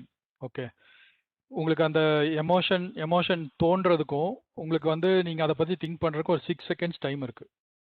So நீங்கள் அந்த எமோஷன் தோணுன உடனே வந்து அதை பற்றி நீங்கள் இமீடியட்டாக ரியாக்ட் பண்ணாமல் ஒரு 2-3 செகண்ட்ஸ் வெயிட் பண்ணாலும் கூட போதும், ரைட்? ஸோ அது வெயிட் பண்ணுறது எப்படின்னா it will come only with practice. So அது வந்து நான் இதை இப்போ ஃபீல் பண்ணுறேன் அப்படிங்கிறது வந்து உங்களுக்கு தெரியணும், சரிங்களா? நீங்கள் எதாவது ஃபீல் பண்ணுறீங்கிறது உங்களுக்கு தெரியணும் அப்படின்னு சொன்னால் நீங்கள் அதை ப்ராக்டிஸ் தான் பண்ணணும். ஸோ மேபி இப்போ வந்து நீங்கள் அது ஃபீல் பண்ணிட்டு இருக்கீங்க, உங்களுக்கு ஆல்ரெடி அந்த இன்சிடென்ட்ஸ் நிறைய ஞாபகம் இருக்கு இல்லையா? ஸோ அந்த இன்சிடென்ட்ஸை வச்சு நீங்கள் யோசிச்சு பார்க்கலாம், அந்த டைம் எனக்கு எப்படி ஃபீல் ஆச்சு. ஓகே, ஸோ அதே ஃபீலிங் இப்போ வந்துச்சு அப்படின்னா automatically your mind should go to the wait mode, right? Okay. So அந்த ப்ராக்டிஸ் பண்ணணும். அதுக்கு தான் வந்து இந்த மெடிடேஷன், மைண்ட்ஃபுல்னஸ் அதெல்லாமே வந்து அதுக்கு தான். அதுதான் என்னோட டவுட் நாகராஜன். சொல்லுங்க. இந்த யோகா சொல்லுங்க. பண்றதுனால வந்து whether we are able to control our emotions. கண்டிப்பா சார். ஸோ உங்களுக்கு பார்த்தீங்கன்னா யோகா அப்படின்றது வந்து mainly it is breadth control இல்லைங்களா? ஸோ நீங்க பிரெத் கண்ட்ரோல் பண்ணும்போது what science also has shown is when you're doing the breath control you get more control over your mind. So நமக்கு வந்து பார்த்தீங்கன்னா பிரெயின் வேற மைண்ட் வேற. So brain is like your hardware, your body is like your hardware, mind வந்து உங்க software மாதிரி. So நம்ம வந்து ஹார்ட்வேரை முடிஞ்ச அளவுக்கு ப்ரோக்ராம் பண்ண முடியாது, பட் உங்க சாஃப்ட்வேர் வந்து நீங்க ஈஸியாக ப்ரோக்ராம் பண்ணலாம். அந்த ப்ரோக்ராம் பண்றதுக்கு வந்து உங்களுக்கு வந்து டிஃப்ரெண்ட் வேஸ் இருக்கு. ஒன்று வந்து கிரியேட்டிவ் விஜுவலைசேஷன் ஒன்று இருக்கு, அண்ட் யோகா வந்து ரொம்ப பழமையான மெத்தடு. அண்ட் யோகா வந்து இப்போ வந்து நம்ம பிஸி டைம்ஸ்ல பண்ண முடியுமா முடியாதா அப்படின்றதெல்லாம் நிறைய ஆர்குமெண்ட்ஸ் போயிட்டு இருக்கு. நமக்கு இருக்க டிஸ்ட்ராக்ஷன்ஸ்க்கு அதெல்லாம் பண்ண முடியுமா அப்படின்ட்டு. பட் அதுக்கு வந்து நீங்க என்ன பண்ணலாம்னா மெடிடேஷன், மைண்ட்ஃபுல்னஸ் அப்படின்றது வந்து இட்ஸ் அ ஃபார்ம் ஆஃப் யோகான்னு கூட சொல்லலாம். It's a starting stage of யோகான்னு சொல்லலாம். So you can start with mindfulness அப்படின்றது வந்து நீங்க வந்து மெடிடேஷன் யோகாலாம் பார்த்தீங்கன்னா you have to empty your mind அப்படின்லாம் சொல்லுவாங்க. எந்த தாட்டும் இல்லாம உட்காரணும் அப்படின்லாம் சொல்லுவாங்க. பட் அது ரொம்ப கஷ்டம் இல்லையா? ரொம்ப கஷ்டம். அதுக்கு தான் வந்து மைண்ட்ஃபுல்னஸ் தான் ஃபர்ஸ்ட். என்னோட பெரிய பிரச்சனையே நான் உங்ககிட்ட சொல்றது என்னன்னா, நான் நினைக்கிற மாதிரியே ஆப்போசிட்ல இருக்கணும்னு நினைக்கிறேன். அது அவங்க யோசிக்காதப்ப நம்ம பயங்கர எமோஷனல் ஆயிடுது. கண்டிப்பா. அந்த ஒரு சிச்சுவேஷன்ல அந்த நம்ம எப்படி இருந்தாலும் கோவம் வந்துருதுங்க. ஆனா ஆஃப்டர் நீங்க சொன்ன மாதிரி ஒரு 5 மினிட்ஸ் கழிச்சு சரி நம்ம அது போல பேசிருக்க கூடாதோ நம்ம யோசிப்போம். ஆமா, இப்போ வந்து உங்களுக்கு அந்த அவேர்னஸ் இருக்கு சார். ஸோ இப்போ நீங்க வந்து கோவப்படுறீங்கன்னு உங்களுக்கு தெரியுது, லாஸ்ட் டைம் கோவப்பட்டேன்னு உங்களுக்கு தெரியுது இல்லைங்களா? ஆமா. ஸோ நெக்ஸ்ட் டைம் அதே ஃபீலிங் வரும்போது என்ன ஆகும்னா, இப்போ வந்து அவங்க வந்து நீங்க சொல்றத ஒத்துக்கல, அதனால உங்களுக்கு வந்து கோவம் வருது. இப்போ அடுத்தது இது வந்து உங்களுக்கு தெரிஞ்சிருச்சு, ரைட்டுங்களா? ஸோ இப்போ அடுத்தது நீங்க சொல்ற அவங்க ஒத்துக்கல அப்படின்ற போது நீங்க இமீடியட்டா ஆர்கியூ பண்ணாதீங்க திரும்பி. அதான் நம்ம அமைதியா இருக்க வேண்டியதா இருக்கு. அதை வந்து கொஞ்சம் அமைதிப்படுத்துங்க. அமைதியா இருந்துட்டு நீங்க வந்து எப்பவுமே அதை பத்தி பேசாமே அமைதியா இருந்துட்டீங்கன்னா அது பேர் சப்ரஷன். அது பண்ணக்கூடாது. நீங்க அமைதியா இருந்துட்டு கொஞ்ச நேரம் கழிச்சு இதனாலதான் நான் இதை சொன்னேன் அப்படின்னு சொல்லிட்டு அதுக்கப்புறம் வந்து நீ ஏன் அதை அப்படி சொன்ன அப்படின்னு அவங்களையும் கேட்கணும். ஓகே புரிஞ்சுதுங்களா? சோ அப்படி கேட்கும்போது அவங்களும் என்ன பண்றாங்க நமக்கு அண்டர்ஸ்டாண்ட் ஆகும், நாமளும் எந்த பாயிண்ட் ஆஃப் வியூ இருந்தாலும் அவங்களுக்கு அண்டர்ஸ்டாண்ட் ஆகும். பட் அது அவங்க ஆப்போனன்ட் சைடுல வந்து கேர் பண்ணிக்கவே மாட்டேங்கிறாங்கன்னா அப்ப என்ன பண்றதுங்க? இல்ல உண்மை, நான் இதான் என்னோட லைஃப்ல ஃபேஸ் பண்றேன். கரெக்ட், இது எல்லாருமே ஃபேஸ் பண்ணதுதான் சார். ஸோ ஓகே, இது வந்து எனக்கு வந்து நடக்கும் ஆஃபீஸ்ல. ஓகே, நான் வந்து ஒரு சாஃப்ட்வேர் டிசைன் சொல்றேன் அப்படின்னா என் மேனேஜர் எல்லாம் ஒத்துக்க மாட்டாரு. ஓகே, அவர் வந்து அவர் எக்ஸ்பீரியன்ஸ் வச்சு இல்ல இதுதான் கரெக்ட் அப்படின்னு சொல்லுவாரு. ஸோ அதை வந்து எப்படி ஹேண்டில் பண்ணணும்னா நீங்க வந்து அவர்கிட்ட சொல்லலாம். ஓகே, நீங்க வந்து அவங்க கிட்ட சொல்லிட்டு, ஸோ இதுல வந்து டெசிஷன் அத்தாரிட்டி யாரு அப்படின்றதும் இருக்கு இல்லைங்களா? ஸோ இப்போ வந்து நீங்க டெசிஷன் அத்தாரிட்டி அப்படின்னா இதனாலதான் நான் சொன்னேன், உனக்கு ஓகேவா அப்படின்னு கேட்கலாம். அவங்க ஒத்துக்கல அப்படின்னு சொன்னா நீங்க வந்து ஓகே உங்க 2 பேத்துக்கு காமனா யாராச்சும் ஒருத்தர் இருப்பாங்க, அவங்க கூட டிஸ்கஸ் பண்ணலாம். Okay sir, okay. சோ இந்த மாதிரி தான் பண்ண முடியும். So even with intimate relationship sometimes வந்து ஒரு தேர்ட் பர்சன் உள்ள கொண்டு வந்து கவுன்சிலிங் அந்த மாதிரி எல்லாம் பண்றோம் இல்லைங்களா? சோ அது வந்து வேற வழி இல்ல. சோ அவங்க ஒத்துக்கவே மாட்டேன்றாங்கன்னா we have to bring in some experienced person who is a neutral person and try to hear both of you and say what it is correct. அந்த மாதிரி தான் பண்ணணும். Okay, thank you. நான் ஒரு கேள்வி இருக்குங்கண்ணா. சொல்லுங்க. ஆக்சுவலி வந்து என்னங்கன்னா, இப்ப நம்ம ஒரு காலையில இருந்து வேலை செய்யறோம் தொடர்ச்சியா. இப்ப நைட் ஆக பாத்தீங்கன்னா நம்மளோட இயலாமையினால நம்ம குழந்தைங்க மேல சத்தம் போடுறோம். அது ஏதோ ஒரு சின்ன விஷயத்துக்காகட்டும், இல்ல நிஜமா அவங்க ஹோம் ஒர்க், ஸ்கூல் ஏதோ சம்திங் ஒரு இது அந்த பிரேக் டவுன் ஆகாம இருக்கிறதுக்கு நம்ம அந்த ஃபுல் எனர்ஜியை கடைசி வரைக்கும் ரிட்டைன் பண்றதுக்கு ஏதோ வழி இருக்கா?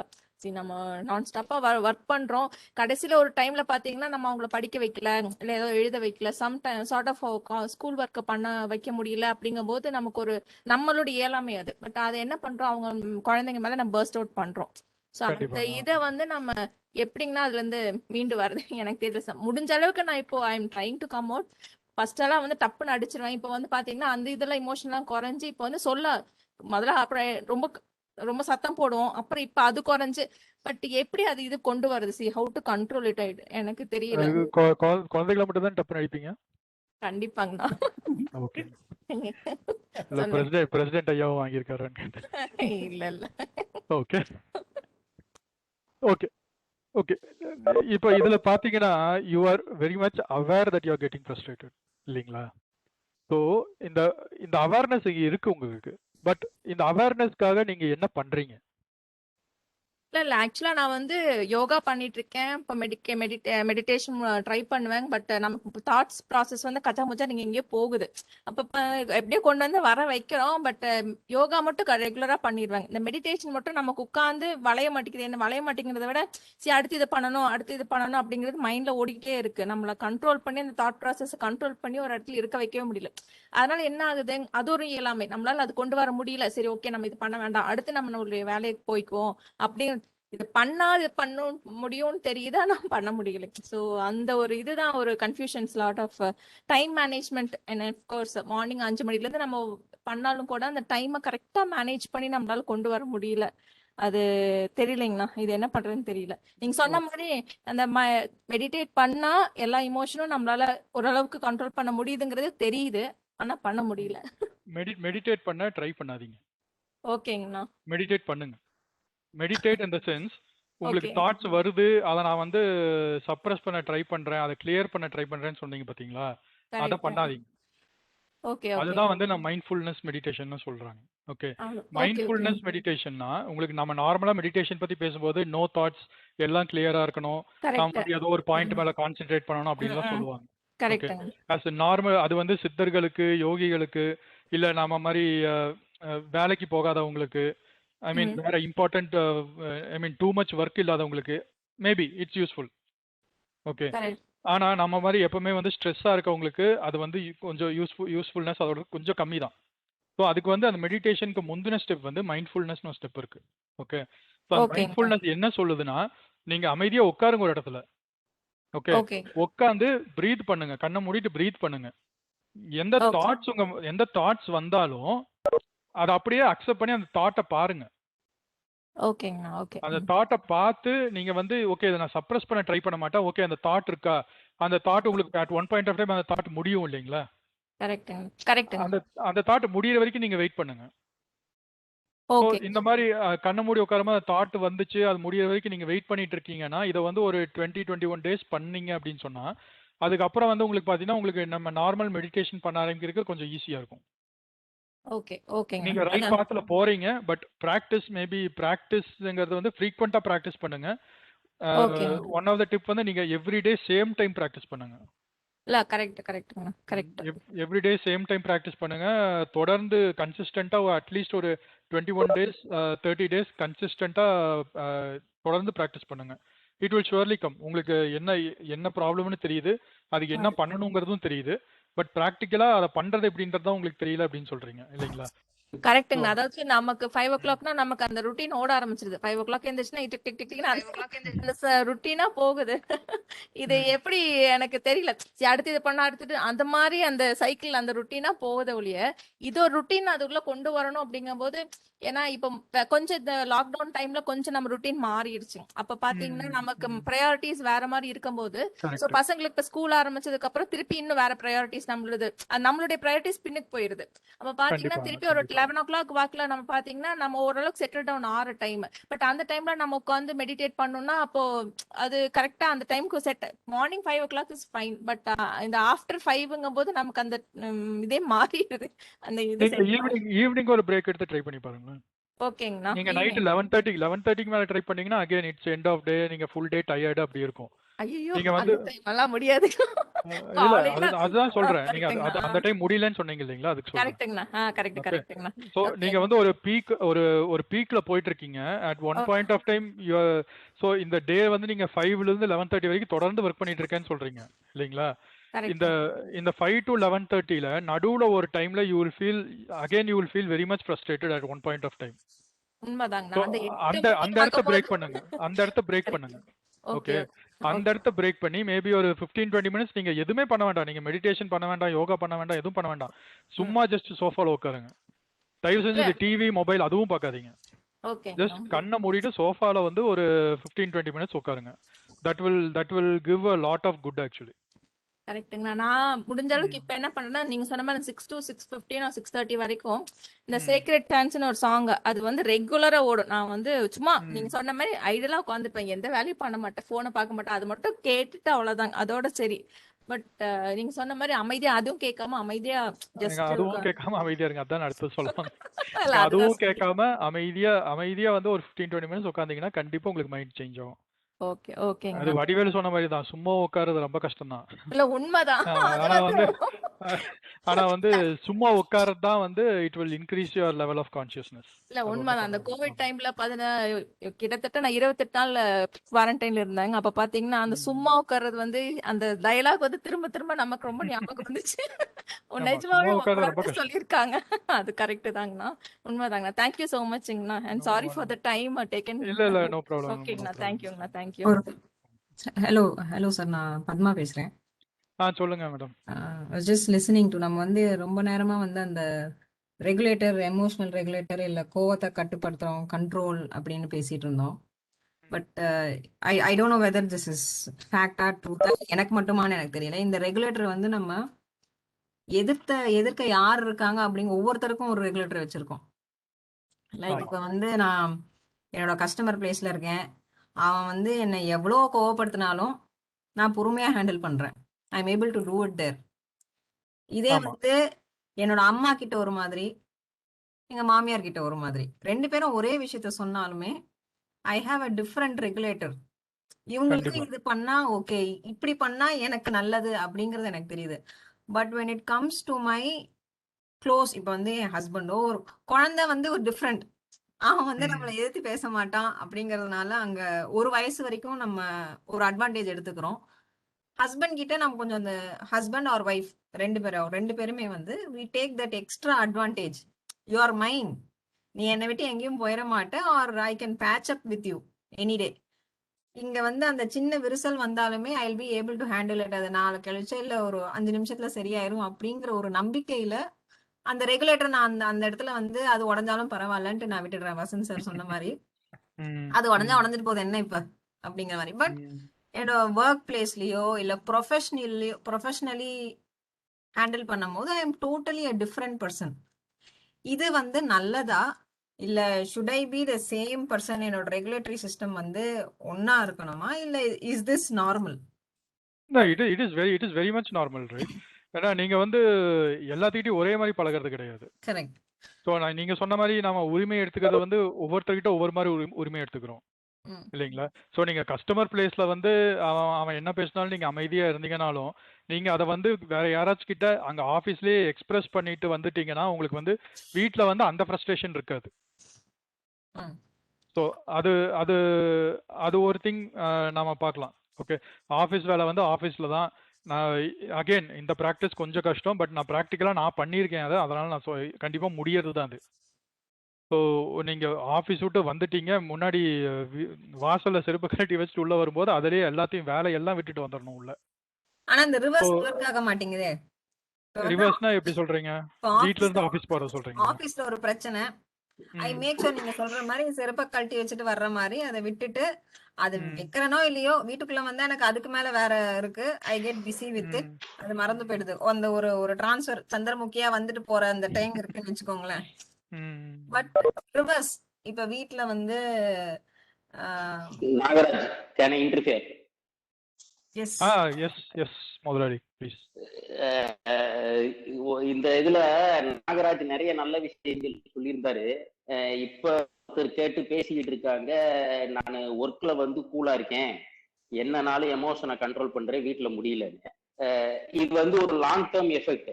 இது எப்படி இருக்கும்னா, ஒரு விஷயத்த நாகராஜ் டைம் இல்லைன்னு சொல்லலையா என்னன்னு தெரியல, இந்த எமோஷன்ல ரொம்ப முக்கியமான விஷயம் இருக்கு. இதை வந்து எமோஷனல் பேங்க்பாங்க. நீங்க ஒரு அக்கௌண்ட் ஓபன் பண்ணணும், அந்த அக்கௌண்ட்ல நீங்க பணம் போடணும், அப்ப அந்த பணத்தை எடுக்க முடியும் நீங்க அந்த அக்கௌண்ட்ல இருந்து. நீங்க ஒரு அக்கௌண்ட் ஓபனிங்ல பணமே அப்படின்னா அங்க எடுக்க முடியாது. இது எப்படின்னா பாசிட்டிவிட்டி நெகட்டிவிட்டி. நீங்க வந்து என்ன செய்றீங்க, ஒர்க் லைஃப் பேலன்ஸ்ல ஒர்க்ல வேற வழியில உங்களுக்கு காரியம் ஆகணும், நீங்க வந்து என்ன சொன்னாலும் கன்வின்சிங்கா தலையாட்டி அங்க வேலையை முடிச்சு கொடுக்குறீங்க. உங்களோட எமோஷனல் பேங்க் அக்கௌண்ட் அங்க ரொம்ப ஸ்ட்ராங்கா இருக்கு. பட் உங்க வீட்டுக்கு வரும்போது நீங்க உங்க மாமியார்னு எடுத்துக்கிட்டா, உங்க அம்மான்னு எடுத்துக்கிட்டா, உங்க பிள்ளைன்னு எடுத்தா, உங்க ஹஸ்பண்ட் எடுத்தா, நீங்க டேக் இட் கிராண்டட் அப்படின்னு எடுத்துட்டு நீங்க அங்க எமோஷனல் பேங்க் அக்கௌண்ட்டை ஓபன் பண்ணல, நீங்க அங்க டெபாசிட் பண்ணல உங்க பாசிட்டிவிட்டின்னு சொன்னா, ஒரு பாயிண்ட் ஆஃப் டைம்ல உங்களுக்கு அங்க வித்ட்ராயலுக்கு ஒண்ணுமே இருக்காது. எஃபெக்ட் இப்ப தெரியாது உங்களுக்கு. ஆப்வியஸ்லி உங்களுக்கு ஒரு பாயிண்ட்ல வந்து உங்களுக்கு வித்ட்ராய் பண்ண எதுவுமே இல்லாத போது உங்க எமோஷன்ஸ் எல்லாமே ஸ்டக் ஆகி நிற்கும். அன்னைக்கு எல்லாமே உங்களுக்கு அகைன்ஸ்ட் நடக்க ஆரம்பிக்கும். அது ரெண்டாவது என்ன நடக்கும்னா, வீட்டுல இருந்து ஒர்க்குக்கு வரும். இன்னைக்கு உங்களுக்கு ஒர்க்ல இருந்து வீட்டுக்கு போகல. காரணம், உங்களை அறியாம நீங்க நிறைய எமோஷனல் டெபாசிட்ஸ் பண்ணி வச்சிருக்கீங்க. உங்க ஹஸ்பண்டா இருக்கட்டும், ஏன் நீங்க டேக் இட் கிராண்டட் எடுத்துக்கிறீங்கன்னா, அது உங்க ஹஸ்பண்ட் நீங்க ஏற்கனவே இன்டிமேட்டா நிறைய எமோஷன்ஸ் டெபாசிட் பண்ணி வச்சிருப்பீங்க அவருக்கு. பட் யாரோ ஒருத்தருக்கு நீங்க எமோஷன்ஸே டெபாசிட் பண்ணல, நீங்க அவரை கண்டுக்கவே இல்லை. ஜஸ்ட் நீங்க உங்களோட ஈவினிங் வந்து யாரோ ஒருத்தர் பேசணும் சொன்னாங்க, நான் ஈவினிங் வீட்டுக்கு வந்துட்டா பையன் ஹோம்ஒர்க் பண்ணல, ஏதோ ஒண்ணு டக்குன்னு நானு இதெல்லாம் என்ன நடக்கும்னா, இன்னைக்கு லாங் டேர்மா நீங்க வந்து டெபாசிட்டே பண்ணாம வித்ட்ரா பண்ணிட்டு இருப்பீங்க. அந்த பிள்ளை அடலசன்ட்டுக்கு வரும்போது அந்த பிள்ளை உங்ககிட்ட இருந்து வித்ட்ரா பண்ண ஆரம்பிக்கும் எமோஷனல் டெபாசிட்ஸை. ஸோ இந்த எமோஷன்ல ரொம்ப முக்கியமான விஷயம் என்ன சொல்றாங்கன்னா, you should make a deposit everyone at any point. உங்களுக்கு எப்போல்லாம் சந்தர்ப்பம் கிடைக்கோ உங்களோட எமோஷன்ஸை தயவு கூர்ந்து எல்லாரும் டெபாசிட் பண்ணீங்க. நீங்க உங்க மாமியார் கூட சண்டை போட்டீங்க, ஏதோ சொல்லிட்டீங்க, ஸ்டில் பரவாயில்ல, ஒரு வித்ட்ராயல் அது. நீங்க நல்ல ஒரு தருணம் கிடைக்கும் போது உட்காந்து பேசி, இன்னைக்கு இப்படி ஒரு இது, அதனால நான் சொல்லிட்டேன், நீங்க சொல்லும் போது you are again trying to make a deposit. உங்க பையனை வந்துட்டீங்க, ஹோம்ஒர்க் பண்ணல, நீங்க அந்நேரம் வேற ஒரு கோபத்துல இருந்தீங்க, வந்துட்டீங்கன்னு சொன்னா, திருப்பி ஒரு தருணம் உங்க பையனோட உட்காந்து பேசுங்க, try to make a deposit. இது வந்து simple bank connect, emotional bank.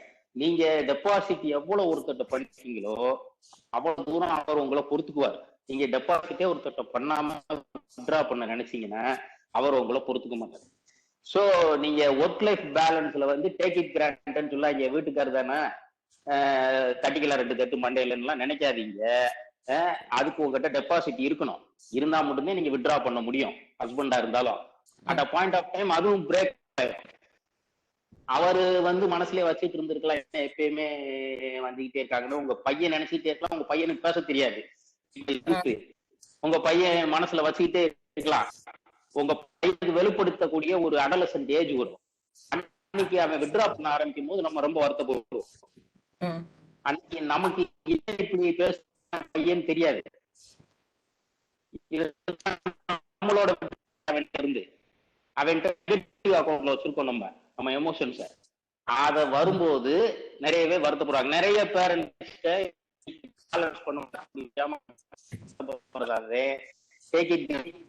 எடுக்காதீங்க, சின்ன பையன் பேச வராதுன்னு வந்துட்டே நினைக்காதீங்க, அம்மா தானு நினைக்காதீங்க. பல இடங்கள்ல அம்மாட்டையும் நிறைய வித்ட்ராய் பண்ணிட்டு நாளைக்கு ஒரு காலகட்டத்தில் அங்கே வருத்தப்பட்டவங்க உண்டு. ஒர்க்ல பேலன்ஸ் பண்றோம்ன்றத நல்ல விஷயமா மட்டும் எடுக்காதீங்க. ஒர்க் லைஃப பேலன்ஸ் ஒரு பாயிண்ட்ல அது ஒர்க்ல போய் ரிஃப்ளெக்ட் ஆகும். தேங்க்யூ. Thank you sir. ரொம்ப அழகா சொல்லிட்டீங்க.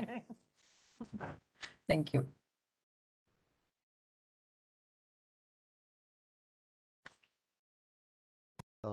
Beautiful questions. Thanks so much. Yeah, beautiful presentation, Nagarajana. Beautifully said. And beautiful questions from the audience too. Nagarajana and Vasant sir, shall we go for the closing remarks if no other questions are there? Yes, Thomas. Thank you, Nagaraj and Palaniswamy sir, for the wonderful presentation on emotions. Definitely, you have put this evening in a more intelligent way. Thank you for that. Beautifully said. And really, it's a long time questions from the audience and also from me, how to control it, and beautifully answered. I hope the season 2 of the webinar talk series have started with a very, very, very high positive note from the webinar talk number 53 by Nagarajan sir, 2001 Tripoli. Thank you, Nagarajana, for accommodating SRC Alumni Association in your busy schedule. Thank you, audience, for joining us today. Thank you, student friends. Thank you, faculty members, for being with us for the whole 1 year. And this is the 53rd session what we witnessed today. That is the start of the season 2 of the webinar talk series. Thank you for being with us. Thank you, Shamir, for your expertise in book reviews. Thank you so much. Week after week, you have been giving the book reviews. Thank you so much for that. Next is our actually the kids session, but I have a doubt, like since the time has got so long, I'm afraid whether the kids session would happen. Anyway, thank you for all. Thank you. Hello, எப்படி இருக்கீங்க? நல்லா இருக்கேங்க aunty. உங்க teacher நீங்க எப்படி இருக்கீங்க aunty? சூப்பரா இருக்கேன். கண்டுபிடிங்க, போட்டாச்சு கொஸ்டின். வீட்ல இருக்கீங்களா? இருக்கோங்க ஆண்டி. சாட்ல போட்டிருக்குங்க ஆண்டி. போட்டாச்சா? ஐ திங்க் நீங்க போட்டீங்கன்னு நினைக்கிறேன். விகாஷ், நீ உங்களுக்கு தெரியுமா ஆன்சரா?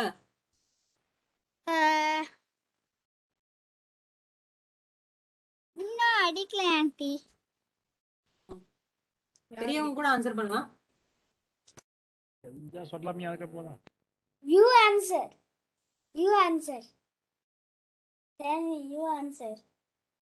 Tell me. ஆன்சர் போடலாமா? ஆன்சர் வந்து ஆனா டச் பண்ண கூடாது. ஆன்சர் வந்து F. What? EF. எப்படி F ஆன்சர்? நான் போட்டேன். எப்படின்னு சொல்லு. ஏன்னா இங்க F போட்டா என்ன ஆகும்? One more line.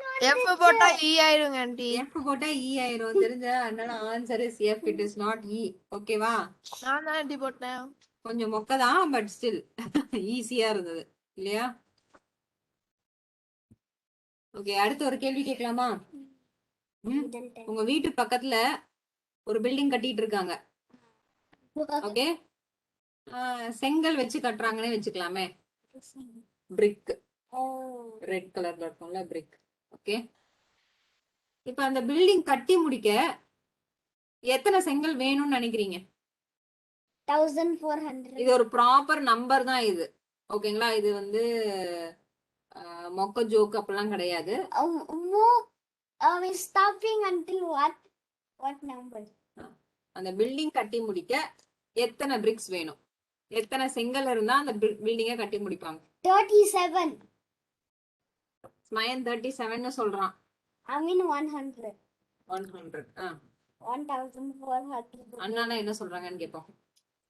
I mean I choose 400. Auntie. 1000. 1000. சரி. Vikashni is saying 1000. 1 million. Smayan is saying 1 million. வேற என்ன ஆன்சர்ஸ் இருக்கு? ஆண்டி, என்ன square feet height of the building என்னங்க ஆண்டி? அதெல்லாம் தான் நீங்க கண்டுபிடிக்கணும். அதெல்லாம் சொன்னா ஈஸியா கணக்கு போட்டு சொல்லிடுவீங்களே. ஸ்ட்ரைட்டா formula use பண்ணிடுவீங்களே. That's 7870 feet. Look down. சரி, நேரா பாரு. ஆன்சர் என்ன சொல்லிருக்காங்க படி. insufficient details. 98 minus 20. என்ன சொல்லிருக்காங்க? What is the area of the wall? அதெல்லாம் நீங்க தாங்க கண்டுபிடிக்கணும். இவ்வளவுதான் क्वेश्चन. Okay. ஆன்சர் வந்து it is a definite number. அதையும் நான் சொல்லிடுறேன். 1480,830.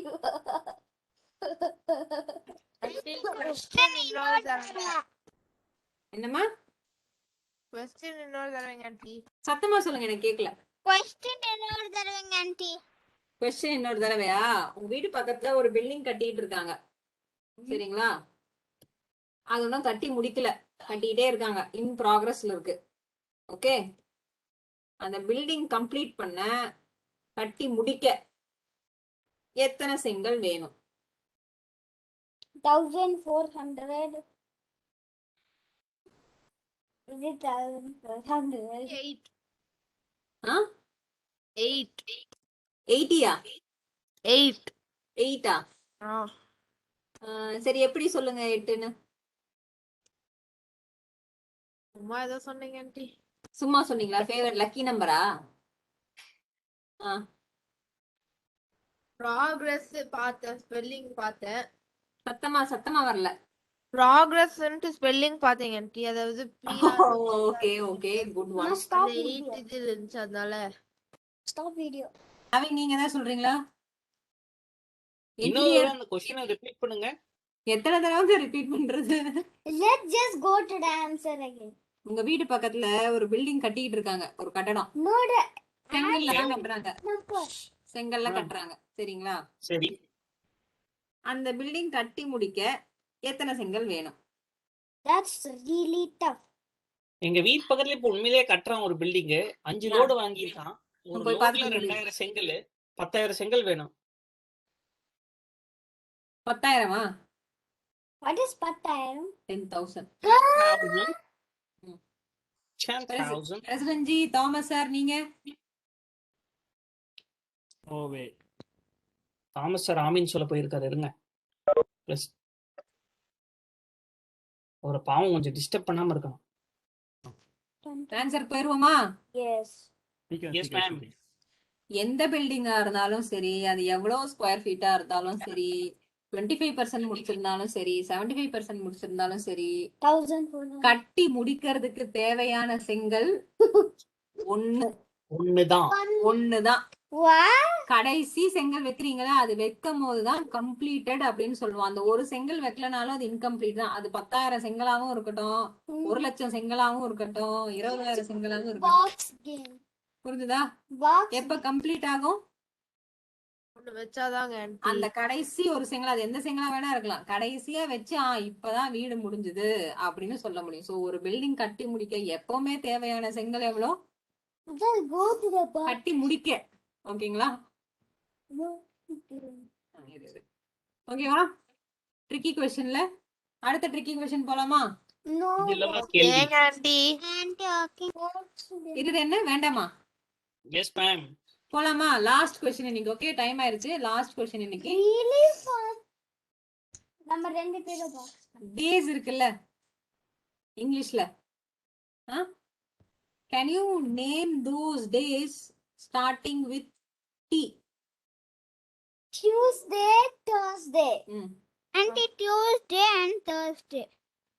அப்புறம் Tackle chicken. ம், What is that? Today, today, tomorrow. பிடிச்சிட்டீங்க. டுடே அண்ட் டுமாரோ, அதுதான் அங்க வந்து trick. 4 there are 4 days starting with T. Tuesday, Thursday, today and tomorrow. ஓகேயா? நல்லா இருந்தா? Interesting-ஆ இருந்தது. எனக்கு பிடிச்சது, அதனால தான் நான் இன்னைக்கு ஷேர் பண்ணேன்.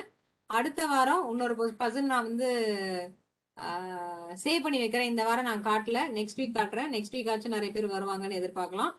டில் தென் எல்லாரும் என்ன பண்ணோம்? Stay safe. Stay home, stay safe. Homework இருந்தா ஹோம்வொர்க் பண்ணுங்க. ஆன்லைன் கிளாஸ் காலையில எந்திரிச்சு பல்லு விளக்குங்க, அப்பப்ப கை கழுவுங்க. Bye, say to. பாய் சேட்டு. அண்ணாக்கு Bye. பாய் அண்ணா. விஜய் சொன்னா Bye, Vijay Sanna. Bye. அண்ணா வசந்தனா இருக்கீங்களா? Trust me, Anna. நான் இருக்கேன். Super. Boss man. Bye, bye, Vikas.